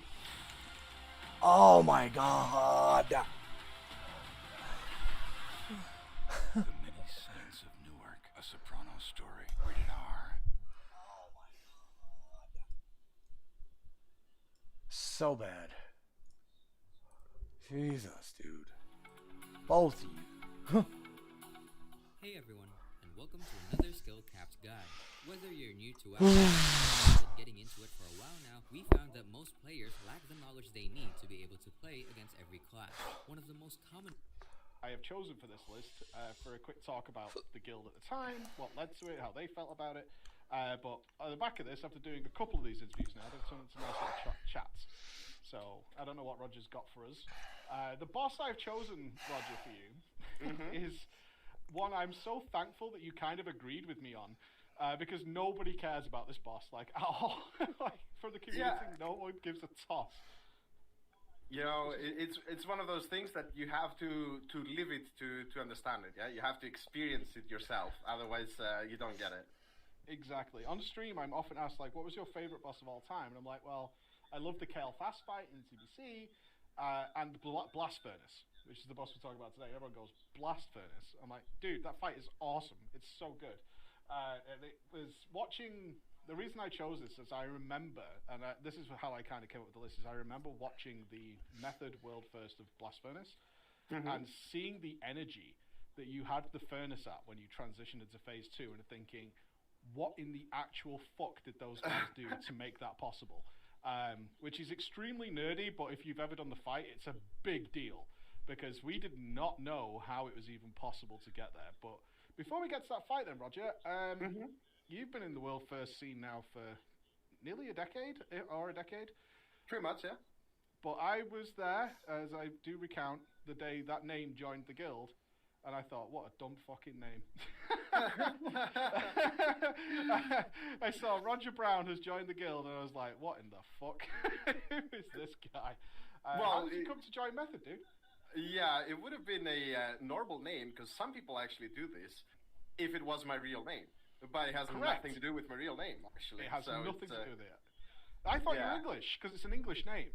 So I think I said to you, it's like, oh, where in England do you live? And you went, Greece. And I'm like, okay. So that doesn't work. Close enough. No, but, so yeah, it's pretty interesting. So back in the day, so I played World of Warcraft since the beginning, pretty much. Actually, the way I started was I was playing Dota in internet cafes. Back then it was a thing. Still is, actually. You know what? It still is in Greece, actually. But now instead of World of Warcraft and stuff, you usually see Fortnite. But well, this is the thing, dude. My TBC guild, which was like World 40th, was run by Greeks. They had 8 Greek officers, all in the same web cafe.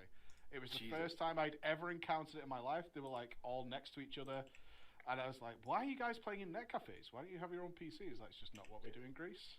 Yeah, it's the social aspect of it. Plus, I mean, internet was horrendous back then in general. But yeah, like people would reserve their specific computers, and they were like, "This is my computer. Make sure it's open when I arrive at 5 p.m. for my raid." So I was playing Dota like every normal person back then, and then slowly but steadily, the people around me, including all of my friends, would start playing World of Warcraft, and I was like, "What are you doing? Why would you?" Were you like me? Did it look like it was just a kids' game? Because that's what I saw. So in my head, I mean, back then I was like, what, 14 or something, and I was like, so you're telling me that not only do I have to buy this game, I have to pay. It was 28 euros back then for 2 months. You went to buy the CD key from the retailer to have the subscription. And I'll do all of that so that I can see my character flying for 15 minutes on a griffin, not doing anything. I was like, I've never heard it described that way. That is awesome. Yeah, I could just picture you looking over at your friend and going, "You're paying for this?" Yeah, exactly. I would have started and finished a Dota game, and he would still be on that griffin, and I'm like, "What are you doing?" But then, at some point, I was like, "You know what? Okay, let's do it. Let's just try it out, see what's up." All of my friends were playing it, and then I made a hunter, and I just started casually playing with my friends, and slowly but steadily, I reached the top guild of my server, and then it was going great. Actually, I was playing Alliance, and the board side had a way better guild, so I was always like, damn it, I'm like hard capped here. And then at some point... Were you always competitive then? Yeah, so not at the very start. I think in gaming in general. Yeah, I mean, generally that's the sentiment I had. I think I got a lot more competitive once I was out of high school. So when I was done with high school, and I took like an 8-month break as well for my studies, when I came back, I played a bit with my, back then still the best guild on the server, and it was a lot of my friends, as you said, a lot of Greeks. And then I don't know what I'm listening to right now, but it's happening. Sorry, Ulduar? And then I was like, okay, like I just can't anymore. Like we couldn't progress fast enough, and I felt like the mistakes were just so bad from the players. And I was like, well, I'm not having fun, so I'm either gonna just go to a way better guild, or I'll probably quit. So I went what to. Was your world progression at the time? It was like less than 1,000 rank. Yeah, like we So were you really jumped quite high. Yeah, I literally went on I don't know what website it was back then. I was like, what is the best alliance guild? Because faction change wasn't a thing, and I'm like, I'm not changing my character. And it was like, I think Method back then had just killed Algalon, world second. And I was like, okay, I'm applying there. And I made like a super application, like, yeah, I mean, I really want to push, and you put all of those little things like, why should we want you? And I just made it as good as possible. Was the weird one that had like, you had to keep refreshing the page every now and again, every few days, because they would have, it was like a forum post, but you couldn't see the replies unless they decided to show you the replies. I mean, I honestly, no, wait, what are you talking about? The application? We win. Yeah, because I had to apply. I was like, I joined maybe a couple of months before you. And the way they did it back then was like you put your reply forward, and then it went onto like a page that was like a forum post with your app in it. But what I found out later is that was just a forum post, but the replies of people discussing you were all hidden. Unless they decided to show you the reply. Okay, so okay. I mean, we're diverging a bit, but it's fine. So I applied. It was Ulduar, and they accepted me. And yeah, exactly. It was all was in the forum. That was the website, and all the replies were hidden, right? So then sometimes what they did was when you got promoted, they gave you the rank of member, and they forgot to like hide all the replies. That's how I remember. Yeah, because my thread was full of people. It was fucking crazy.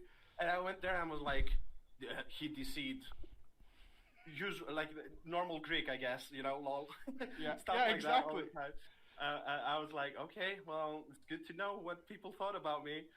I had one that was. I know this is totally off topic, but there was one in there saying, "Oh, we did TOC 5-man, and he feared a mob that was hitting me, even though I could have survived." I'm like, what is this? Really? The craziest thing was, I did have internet issues, Thank you. And I tried to fix them. And then what are you doing? At some point, I just relogged because I had just updated add-ons, my add-ons, which back then you had to do manually one by one, by the way. And then I just restarted my game. And I said, guys, I'm restarting my game. But this officer from the team back then, he didn't hear that, and he always didn't like Greeks because of bad connection. And he actually went on my application, on my trial thread, and said, he said he was updating add-ons, but he obviously deceived because there was no new update on any add-on today. And I was like, what? Is it bad that I know who that officer is? Wait, do you know? I had a war with that guy. Yeah, I do know who that is. Okay. I can tell you my story. I'm not going to drop his name. Sure. Because who knows who's going to listen to this. But we're in Ulduar. I was a warlock, right? Because Method wanted me to be a warlock. So I get this whisper from that officer saying, "Summon me," in all caps. And I was like, yeah, I've made the stone, because I was on a trial, so as soon as anybody left the raid or whatever, or there was a prospect of someone coming in, I was like, I'll make the summon stone, and then Sparko was like, what the fuck are you doing, kiss ass?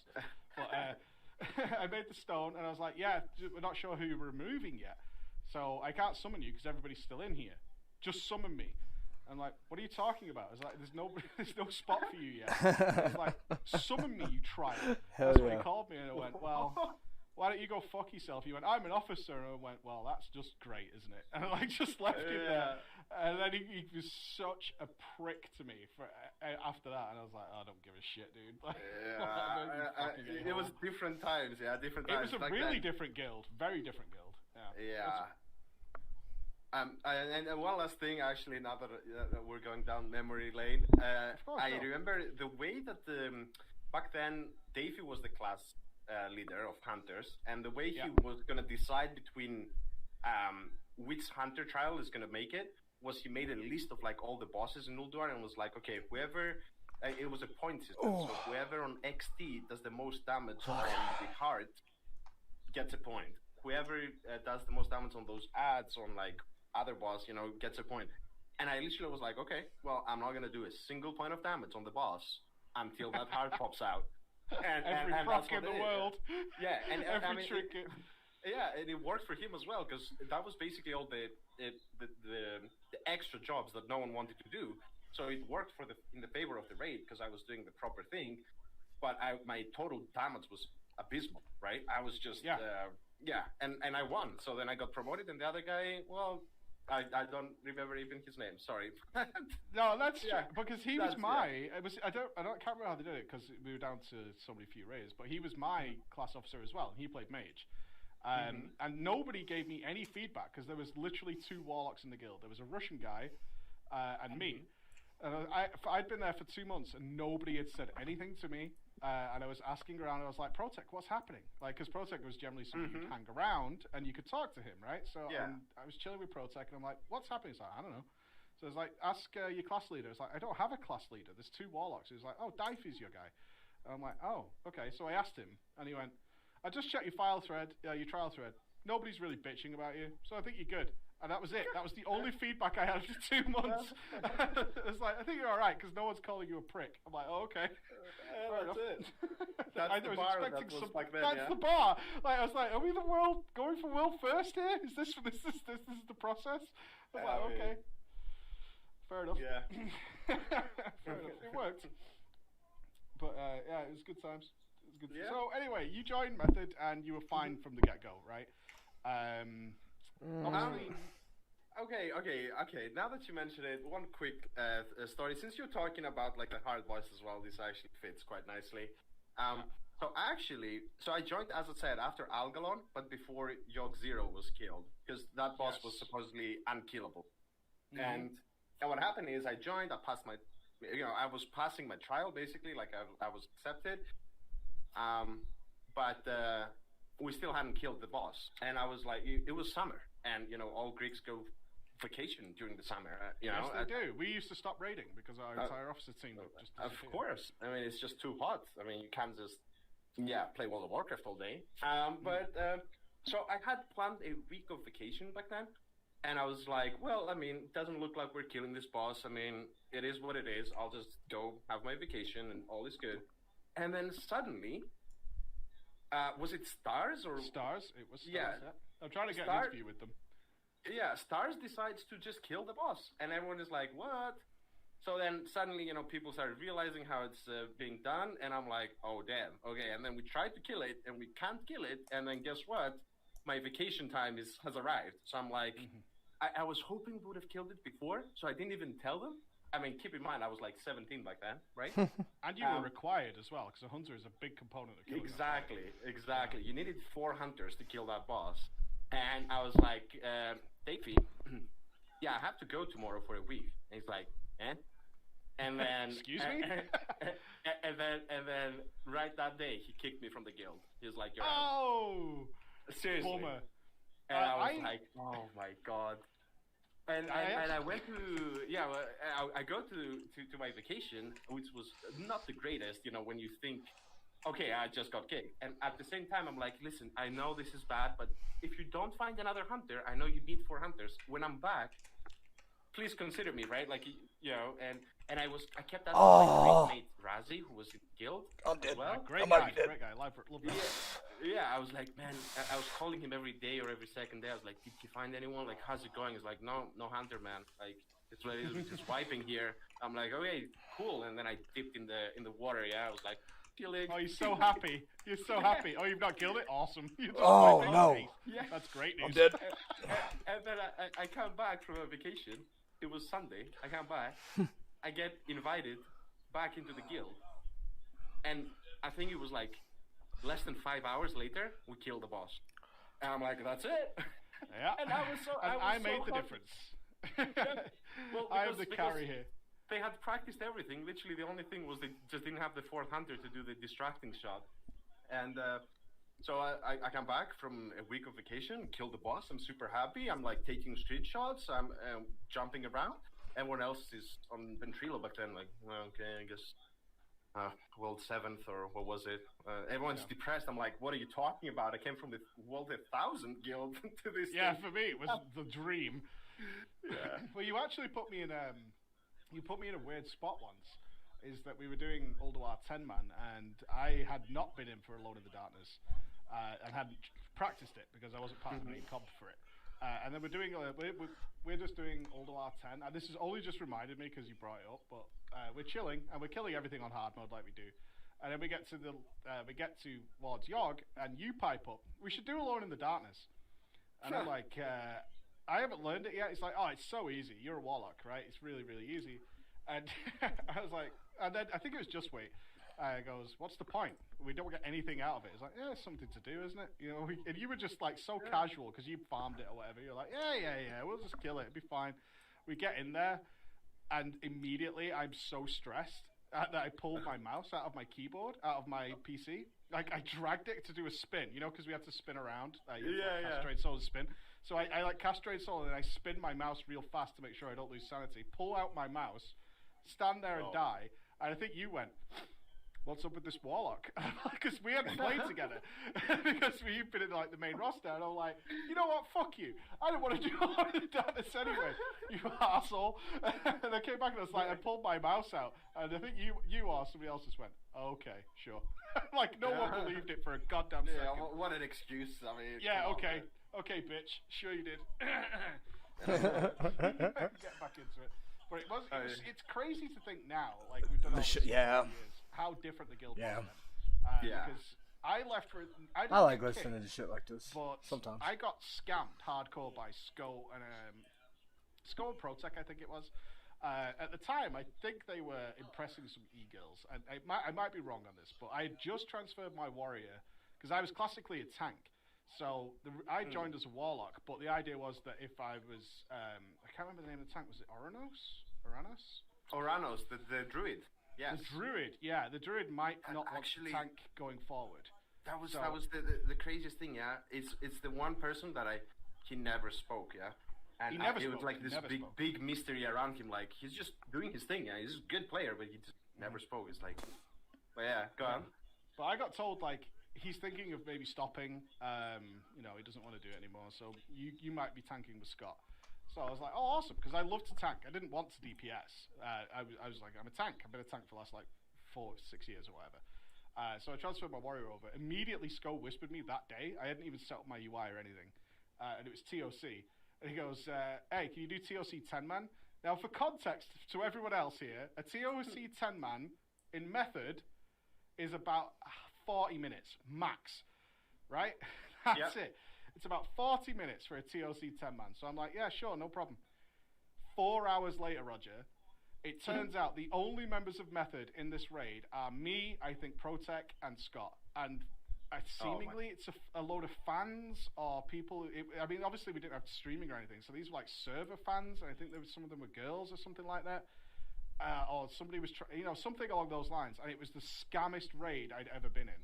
And 2 hours in, we're still on the Beasts of Northrend. Oh, and my God. Yeah, and I was like, unfortunately, I whispered to Scott, I was like, dude, I have to leave soon. My wife finishes work, and I'm picking her up. And Scott said, you fucking leave this raid, I'm kicking you. I'm like, bro, we've been here 4 hours. Okay, like, I expected this to be 40 minutes max, like a normal clear. Like, I just have to go in the next couple of pulls. And he relented, but I know that was a black mark against my name. But I was like, dude, you didn't tell... You said you made it out like it was a Method run. You know what I mean? That's when you get debated, yeah? Before even I was debated so hard, dude. I got in there, I'm like, who are these people? I was like the last to join. They must have been looking for a tank. And I'm like, wait, what's going on here? Oh, because nowadays we just say, scuff, ? And now we know what's happening. This was before the days of, is this scuff or not? Yeah, back then you didn't know. Like, no one was streaming. You were just like, oh, an invite, okay, yeah, let's go. Yeah, you know, the guild, as a still relatively fresh face, the guild master asks you, do you want to come for a run? You say, yeah. And I got into that raid. I was like, oh my God, what is this? And then the fight started. Nothing was dying. Everybody else was dying. I'm like, oh shit, I have been played like a goddamn fiddle at this point. Yeah, I think that was the last week I was in the guild. I was like, it left such a sour taste in my mouth. I'm like, I'm out. Not only am I scammed raid, but I'm getting called a dick for leaving the raid. You know, after 4 hours. Like, fuck this. Yeah, maybe it was one of those... Do you remember that interview from that reality show of someone saying, like, oh yeah, I was in Method, and like... Yeah! With the girl... Maybe he was in that raid as well, because I think he was roughly around that time. I don't even remember him, but yeah. No, I don't know who that guy was, but it was one of those things where I was like, nothing in this guild is working out for me, like, at all. I'm running into arguments with the officers. The GM is pissing me off. You know what I mean? I'm like, not for me. I would have probably never made it back if Yogg Zero didn't require 4 hunters, honestly, yeah? Like, they were done with me. The only reason why I stayed in was because Davey was, I guess, too... You know, it would have been really BM for him to kick me right after the kill, yeah? So then I just stuck around, and then a couple months later I was like, so, you know, been quite a while, am I getting promoted, or... And he's like, yeah, So you did the same as me, like, nobody's talking to me. What's happening? Yeah, like, because he didn't want to promote me, but it had been like 3 months or something, and I was like, are we making a decision here? What's going on? And then he promoted me, and then after the next year, he actually left for Insidia, so... There you go. Yeah, so let's move on to ICC a little bit then, because you came an officer relatively quickly, I think. I became right after ICC, actually. I became in Cataclysm, first year. I mean, that's fast, if you consider the nature of the guild, but it should be clear, we're telling these horrible stories that happened to us in Method. The roster is nothing like that now, at all. I mean, I had people trying to sell me gear, which was just like, I cannot believe this guild exists. Like, they were rolling on gear in Ulduar, and I was like, and then they would whisper you going, you can have this for 500 gold or whatever. And I'm like, what the fuck is happening, like, in this guild? For real. I think there's only you, Just Wait. Is that about it from then? That's pretty much it, yeah. Yeah, I think that's it, because Just Wait was around at the time. Also, super nice guy, by the way, just want to put that out there. So, ICC... Interesting time, because this is I literally just had an interview with somebody who was in Nihilum and Insidia. This is when Insidia got banned for an ex-Method player, actually, Nahiko. Oh yeah, with the bombs, right? With the bombs, the Saronite bombs. Yeah, interesting. He believes somebody knew what was going on there. I'm not sure, because I remember Nahiko when he was in Method, and he was super nice. Always used Saronite bombs since as long as I knew him. But there's a compelling case from Close that was, you'd notice if you're pressing a spell and the platform rebuilds, because like you would probably notice. It was crazy, because obviously it was a weird bug, but it was just such a, like, it broke the entire fight, right? Like, if you have that room, you literally don't have to do any damage to the Valkyries. Like, it's just crazy good. So but from what I heard, I think that I did. Like, it's been so much time, but did they do this in heroic mode, or was it normal mode? Because I heard that they did it in normal mode. Yeah, it was the normal mode. Yeah, that was his point. Is they Shut the went back fuck up. What Blizzard did, their characters, but not their accounts. So they went in and just killed it. Man, I'm gonna come look here in 2 seconds. I'm right in the middle of this beat. Fuck me. For, a world first guild. That's that bullshit. Defense was like, why would we ever need to cheat this fight? On normal mode, you know, because I think the staggering was you got normal week 1 and then heroic week 2, which was where the world first race was at the time. Method did not get banned though, but we are kind of at the same time here the rise of Paragon to their dominance for a while. So what was the kind of feeling in the guild there? Right. So it was a dark times back then for the guild, because here's the thing, a little bit before that, so in TOC, right, Trial of Crusader, it was a big flop for us, because what happened was, yes, you could kill the last boss, but the way that progression was tracked back then for guilds was not who killed the last boss first. It was who killed the last boss with the tribute to insanity, or whatever it was called. Correct. Right? Like where, right. And then I was unfortunately fully benched for that last boss because hunters were not that great. And we tried to, or the other people tried to get that thing, that tribute to insanity every week, and there was always one wipe. It was not 0 deaths, it was 0 wipes, I think, right? That you had to do. Yeah, I can tell you a little fun story. I know I keep interjecting, but on the first week TOC Heroic came out, the first thing was I really did bad. Make 3 10-man runs.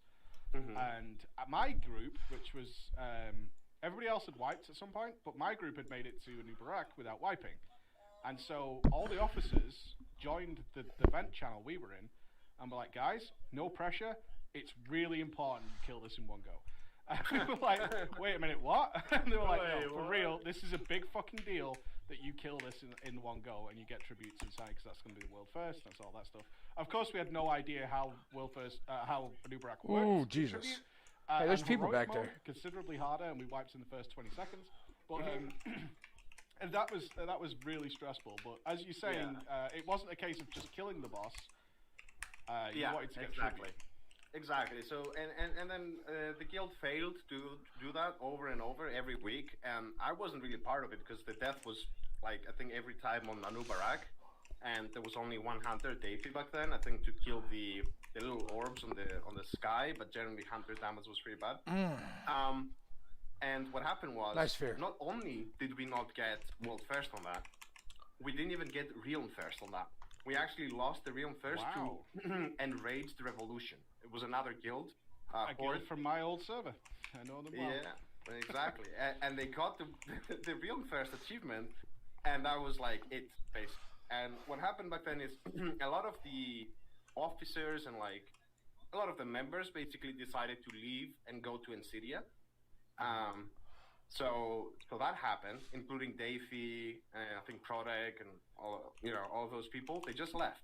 So, no. Which was some of your core. Those are your big players, yeah? Yeah, a lot of the core players left.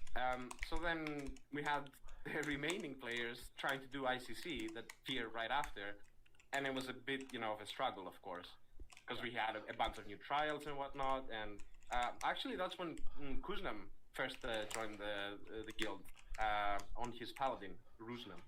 But yeah, and basically, Man, I just worked the fuck out of that rogue. Did you see that? Oh, I love doing that. Feels so good.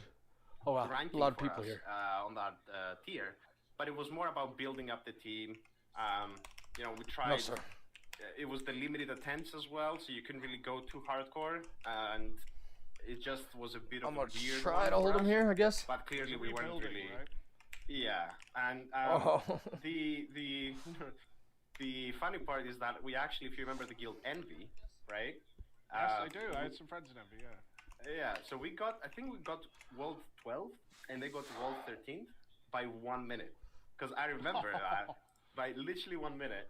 So, and I remember because I pressed a speed pot or a haste pot when the boss is at 10%, right? And you just DPS him down, just pump him down. And I was like, this is how you get world, this is how you beat Envy. And just pump the consumables. But, I'm min-maxing the free win. I like that.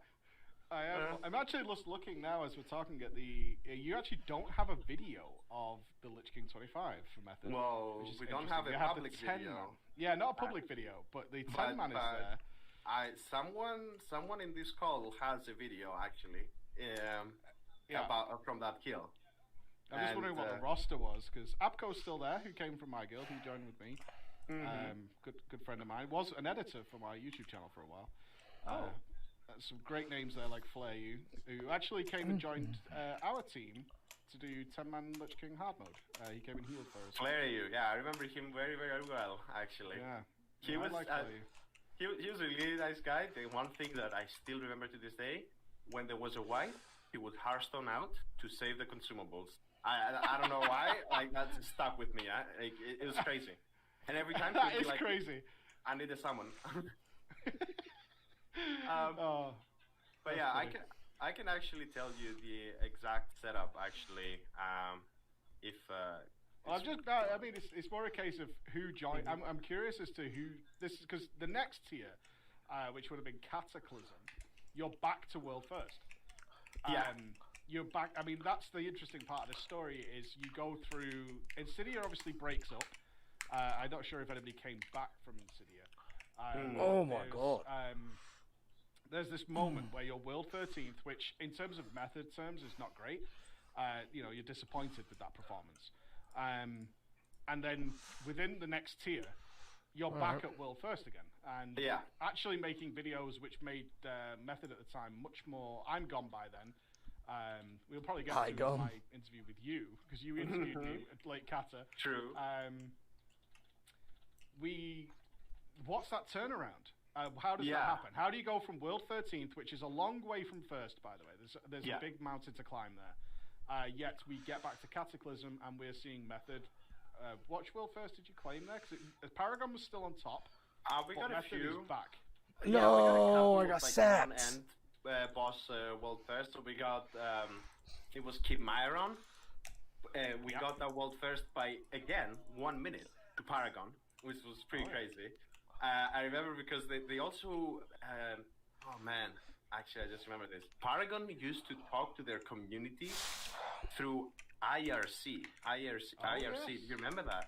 I do. Oh, what?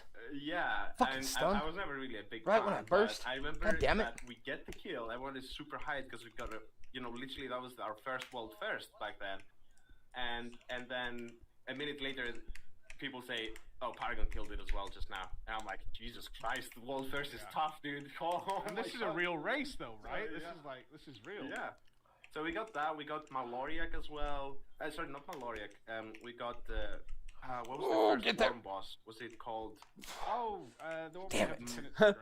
About That was actually that the video I think motherfucker. turned heads because you included the comms, and you guys. Look at all these very roads. relaxed. Holy shit, look Yeah, at they all had these you roads. kiting, I think, for like 25 minutes. Yeah, that was actually that was the first time when I think I mean it's been so long, but I think I came up with Alright, that I gotta kiting get going. those ads, and I took it upon myself. I felt really proud There. like that. I was like, yeah, we destroyed this boss. Well, And then we also saw it happen from the outside. I think we were watching Fuck that. because it was Get WW. considered relatively unkillable. In 10-man, it was unkillable, which is where I was at the time, as was Sparkugs. You'll know that come back to the story. But we were on the same server, so looking at what Method was doing, and we're watching this boss get pulled, everything looks normal, and then suddenly we cut to you, and you're running to Omnitron. I'm like, what in the fuck is going on here? And in fact, Cataclysm is full of these weird and wonderful strategies, because we've got Paragon hanging half the raid out on Kill him. Alakia, not There even you go. joining in for the first half, all the druids, and What? we've got you just... anyone doing all sorts of remember? Yeah, anyone remembers Atromedes? Question mark. Atromedes, yeah. We don't speak of Atromedes. No one is going to speak about that. I mean, again, someone Who might was have it a put video. out? No, they do. Somebody released a public video of the strategy for that. I did I not mean, get banned, maybe, but which is mental. I do have the world first kill video from that boss. Yeah. It was Not never even in the really- boss room, I assume. I mean, barely, peeking in. I want to be fair to all the guilds that did this, by the way. So what Roger's bringing up is Atromedes was actually completely broken, and no matter how much guilds petitioned Blizzard, they just left it that way. Yeah. And you couldn't kill it. You couldn't do anything. It didn't work. It was like randomly melting the shields and things like that. So guilds ended up finding a way that you could stand outside of the boss room where Atromedes couldn't leave and just DPSing it. Basically. Yeah. Basically negating most of the... it was such a weird fight. I think after that, it's when they started putting actually barriers at the gates. Yeah, like they were like, you can't exit this room. Yeah, which is fair, but they did let guilds do that because our guild refused. We were aware of it. And we were like, well, no, we're going to get banned. And suddenly, but then weeks went by and guilds were farming it that way. And we're like, what's happening? Just leave it. And I think because Paragon did this exact same thing. I actually remember that. I mean, I we left didn't the say fucking anything really about what they're releasing talking the video or about anything. right now. But I think Paragon. I left the said raid so I something wouldn't like, get banned. Yeah, it was a really lucky Legit. pull, and we forgot to record. We forgot to record. Cowards! Cowards! Hard to replicate this strategy. They said something. Yeah. Yeah, it's unreal how many people were like, yeah, it's dead. He's dead On. right now. What the problem was, again, I'm never gonna, What? Even after my own banning, I'm never gonna celebrate exploit. But it couldn't be killed, and they just left it that way for weeks. It was bizarre. They just left it there. So, what are you gonna do? It was interesting strategies back then. But yeah, like to bring it back, like I think the way how we managed to go, from World 13 back to second, basically a couple of World first, but was because there was a long time, of course, after the Lich King, there was a big of a gap, so we could reorganize a bit, get new members, build up the officer team. I think we had a couple new officers, myself included, or I was called the veteran, like a different rank. And just in general, like we could put a lot of time, right? Like it was a new expansion. lot of time. That tier lasted for 2 months, I think. I had to botch my semester, basically, like those exams of that semester. Yeah, I mean, they were gone. Fuck. But it was like 2 month progression, and then I guess it showed like we really wanted to get back there, right? Like the whole team wanted to just get back into the world first position. So I think you came second, right? You got the world's. It's hard to say because the reason it was so long, like Roger's saying, is there was 3 different raid instances at once. True. So you had Nefarian, the Blackwing Descent, and then we had Cho'Gall over in the Twilight thing, and we had Alakia. Oh yeah, all of those last bosses. We had Sinestra actually. Exactly. Sinestra sucked. So there's a lot of stuff to do. Yeah, we got world second on all those end bosses. Cho'Gall we actually got world third because I think for the Horde got world first. Yeah. Keep them there. But yeah, we were basically trailing Paragon pretty much. They were good. Yeah. Can't take anything away from those guys. So, but I mean, how's the? We're getting closer and closer to the boss we want to talk about, and yeah, the Come on, rivalry Get there. between you guys, was it something that you guys talked about a lot, or is it just a case of we can be better, we can do it, we just need to keep pushing? I mean, there were 3 dreaded words that still sometimes when I sleep I can hear them in. Oh my god, I've almost got him. And Kill him. Paragon Please just kill killed him. It. Oral 4. Yeah. Oh, and it's just like, again, come on, man. Come like, on. Because a lot of times we would maybe, be neck and neck or pass ahead a little bit, and then we would just end up losing a lot of these times. And then back then you didn't even know how they did it, right? Like there was no streaming, there was nothing. You just said, oh, they killed it. Okay, great. How the hell did they do that?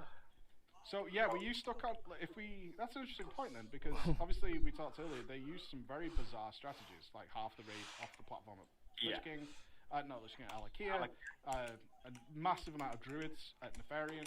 Were you were obviously tackling these fights at the same time. Were you in a position of like, this fight isn't even possible? Like what's happening here? And then you find out they killed it, and you're like, what? How? Yeah, is that the mentality? With Alakir, definitely was quite impossible. The phase was so overtuned. Love that. I mean, if you actually didn't think get of to that play strategy, it rogue. was pretty impossible. Like, we just kept wiping We phase win. 1, so we kind of gave up on that boss, honestly. Nefarian, we actually made some solid progression. It was more like you didn't need, I think we didn't have that many druids in our raid when we killed it world second.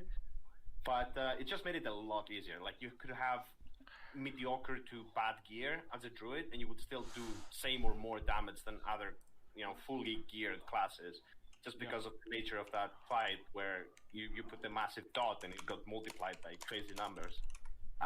So Nefarian, not so much. No, it was basically Alakir, the one that we got fully stuck. Like, we didn't even really try it. I think everyone left it for the last, being the last boss.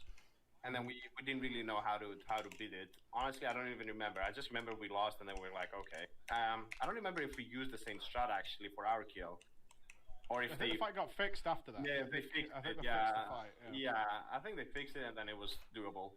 But the other bosses, it was more or less like just better play from them, right? It was like 1 or 2 days behind them, I think, for most of it. Yeah. Yeah, I'm just looking at the roster as well. So I'm looking at Nefarian World Second. Homies is once again killing the it. roster is dramatically different. I don't know how There's he's such a got so history much. with method of rebuilding. Something they're actually going through again right now. And you can see going through these videos, it's like there's you, there's Go. I don't even think Just Wait's in this at all, and that's it. I can't remember. Fucking rogue.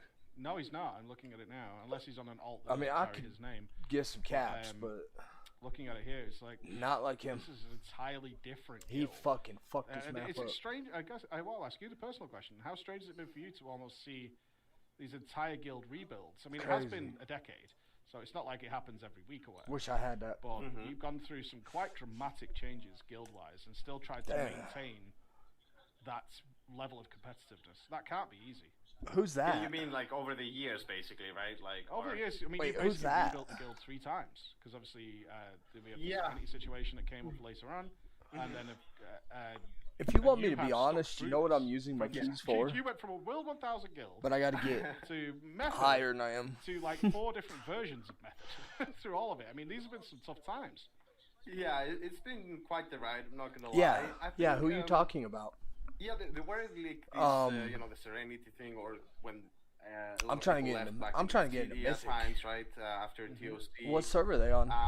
So I could transfer those times today. were definitely transitional Honestly. phases, but I think overall there was just a large turnover of Oh, players. okay. Like there was this core that was kind of sticking through, but a lot of players. Yeah, I could do it. Went and came to the. I mean, I'm guild just gonna be eating ramen noodles all naturally, week. and it was just a lot. But that's okay, because I eat at back KFC. then, especially, a lot of people didn't see the appeal, right? Like, what did you really make out of this, right? Like, there was no incentive. Are couldn't you make talking a to living them? out of this back then at all? So it was for a lot of people. Well, you know, we achieved what we wanted to achieve. We got some world first, some world seconds. You know, now I'm gonna move on with my life. So I think it's definitely. Are you gonna weird go to them or looking what? back at kill videos from so many years ago, and you're like, I don't even remember some of these players, right? Back then they were chatting on a daily basis, and now I don't even remember how their voice sounded. Are you gonna go to But, them or do what? you think there was an atmosphere? Do you think it was because of the end boss world seconds? Because you were very consistent for this period of time. And what's their second place? Right?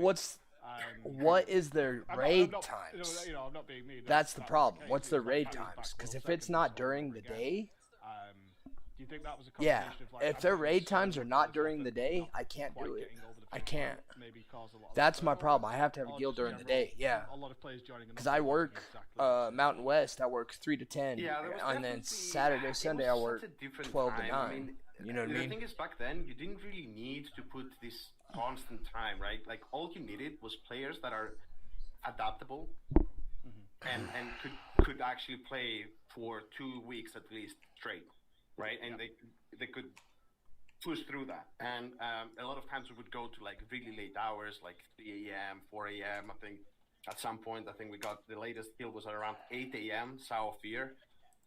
So it was definitely That is different my times, only problem. and it was just who can I work. reliably keep doing this, right? People had to have It's their really normal hard to jobs back find. then if they were not a student, You know? and you can't really do this. So yeah, definitely a lot of the reason was because of the requirements back then. So and because people just moved on with their lives. I think getting world second was not really a big thing because it just further increased our thirst to get that world first, right? Like if you haven't gotten a world first of the last boss, you really want it, and you're so close every time. Yeah, it's exactly what Max said to me recently. Actually, I had a conversation with Max of Limit, and he said the same thing after the Queen of Shara. Is that they were so close? You know, I mean, they got the kill just a few hours after you guys, and they were like that. The drive that gave them to go for N'Zoth as hard as they did. 9 to It 12 comes with that. Eastern. There are those people who look at the second. I mean, that's what you're Yeah, working through, right? You I get couldn't second do it. And you think, well, what's the That's point? 7 o'clock here. I didn't get, you know, if it's not first, you're last kind of attitude. And Or I you work have those till guys like, till "We're 9. second. We can do this. We I just couldn't need do it if I wanted to. Yeah. That's 7 here. No, yeah, absolutely. And once Fuck, you that have it sucks. once, I think there's no. Yeah. Definitely, it depends, right, on the boss as well. If it's a cool boss and it's really tight, like let's say Black. I really want to to get. I really want to get into an AOTC guild. But that, the first And eventually world push. that I got, I still remember them so vividly, even if they weren't end bosses, Fuck. right? Like I remember Chimaeron. It's like I remember the feeling you have from that. So it's I don't know, like it's such a big motivation to keep pushing until you get the world first. Once you've had it, it's still great feeling, but it's not the same. I need to get on the forums, honestly. A lot I need of times to. people would get the world first, and they would be like, There's a felt driver like they update. achieved what I they just wanted got to it. do, and they're done, right? I want to throw. What is Back for Blood? I can't remember which fight it is, but there's a video I checked recently. Oh, it's Method versus the Butcher world first, because I was considering the Butcher for this because you Hold on. guys are. I'll be right back. Was the. I gotta watch this.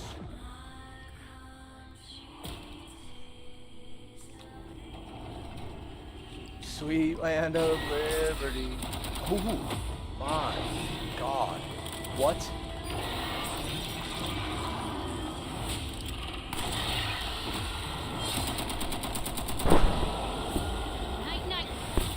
like Left 4 Dead.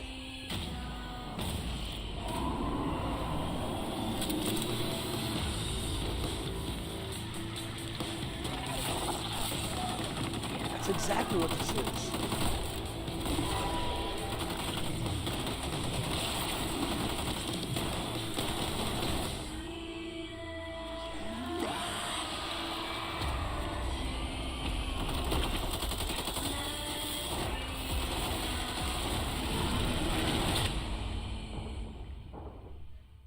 Oh, it came out today. Bro. Okay, I'm interested now. There's a sub rogue. I'm gonna let you bang out for a minute, bud.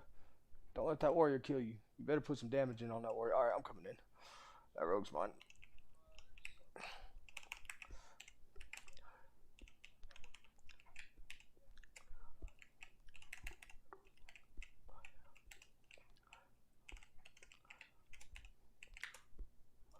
Got him, coach.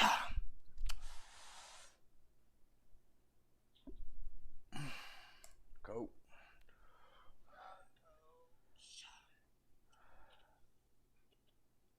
Oh, fuck.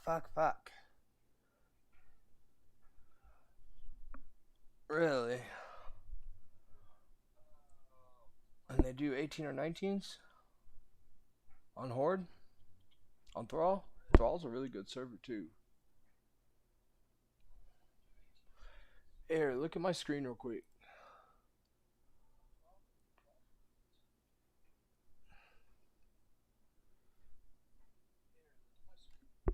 You see that?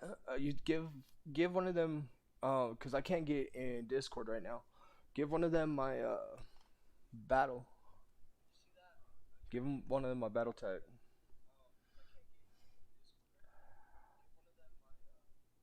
Hydroponic hashtag 11272.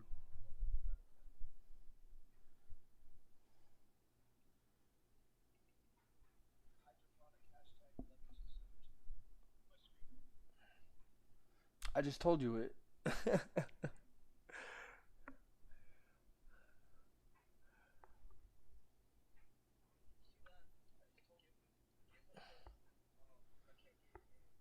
Cause shit, I just won't buy gold this week. I'll just buy a transfer. You know what I mean? Fuck it. Straight up. Fuck it. Cause then I can eat more than ramen noodles for a couple days this week. I can eat Subway. I like Subway. Yeah. Hashtag 11272. Yeah, I get paid weekly, but I've only got like a certain budget. You know what I mean? That's it. That's it.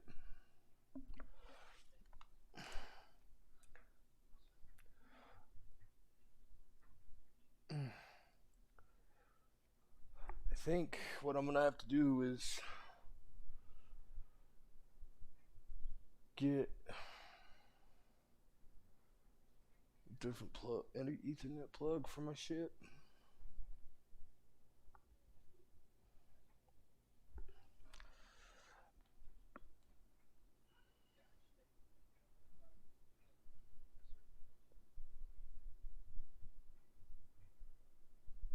And be honest, I can.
this way.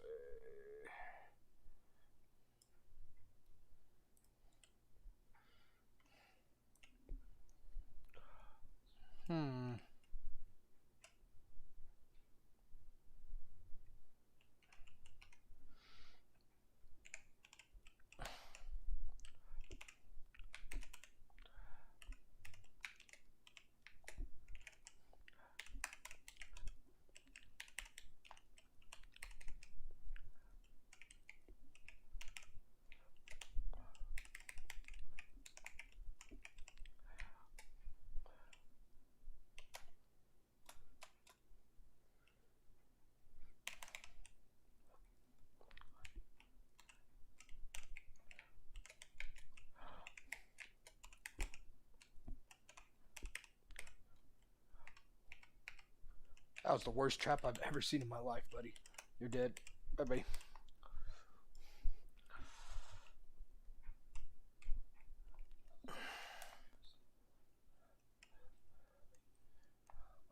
Alright. I haven't got it yet.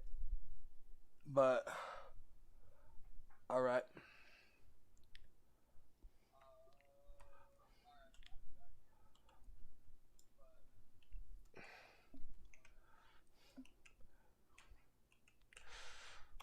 No, sir.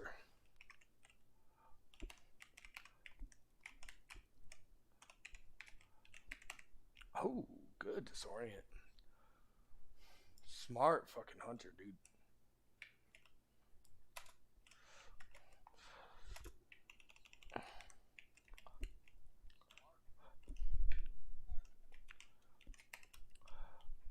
Oh my god. I just got fucking rocked. That sucked. Let me see here. Nah, my phone could just be being really slow. It honestly could. Let me see. 2, 1.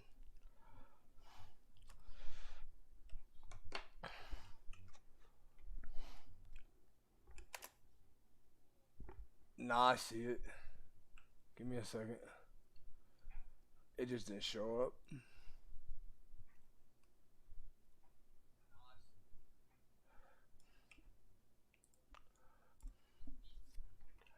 Alright, we're gonna catch these dudes. Yeah, hopefully a quick loss is right. I'd like to hit 60 tonight. I miss PvPing. You're mine. I just want you to know that.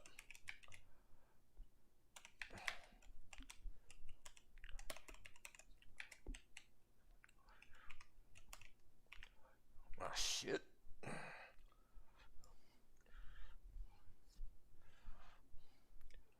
Damn it, now my phone shut off. Moon, I can't see what you're saying. Give me a second.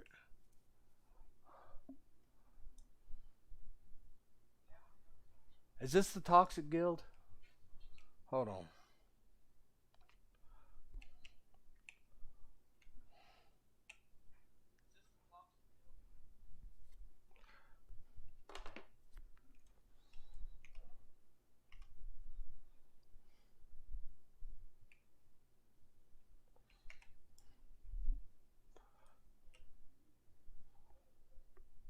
Do I want to jump in this fight? I might. See if I can get this priest soloed out here. They're gonna leave you alone? Damn it. No. Sure, just put snaring ward on you. Yeah. Does it take them a while to progress or what?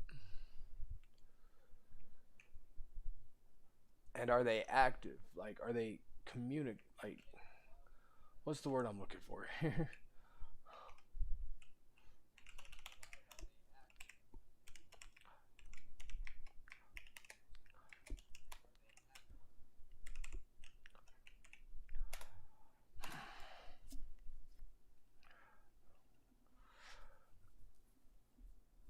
And they're active? Alright.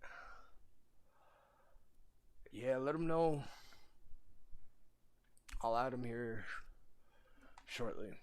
Very shortly. Very shortly, actually. God damn it.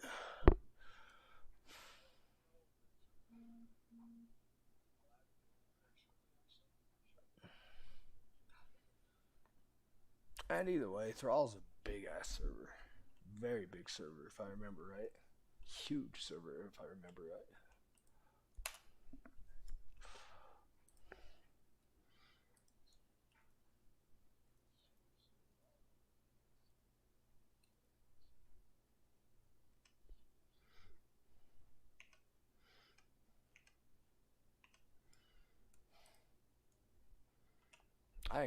I honestly think this is a pre-made. It's gotta be.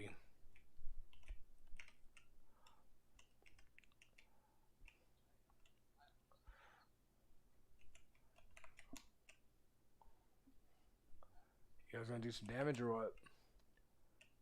No? Alright. I'm going this way then.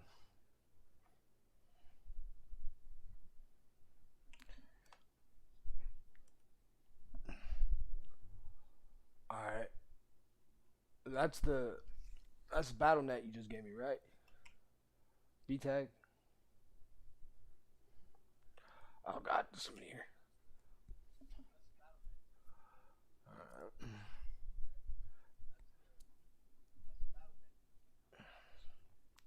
Alright.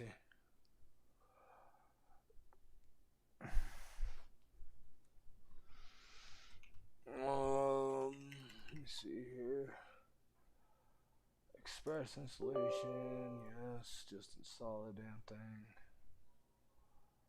Let's see here. 2 Tomb Raider games, Shadow Fairy, Cheverly, official graphics platform, really. 360 hertz. Are you shitting me? What is wrong with that? You would have to have a 390 for that, probably. Or fucking Titan. Jesus Christ. Alright. Continue. I'll be right back. I gotta get on Facebook real quick.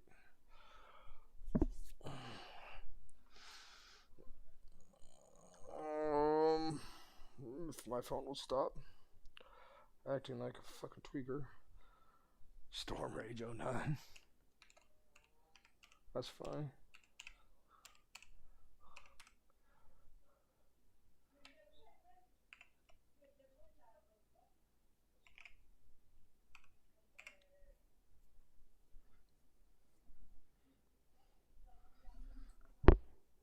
Oh shit, I just got so many texts at once.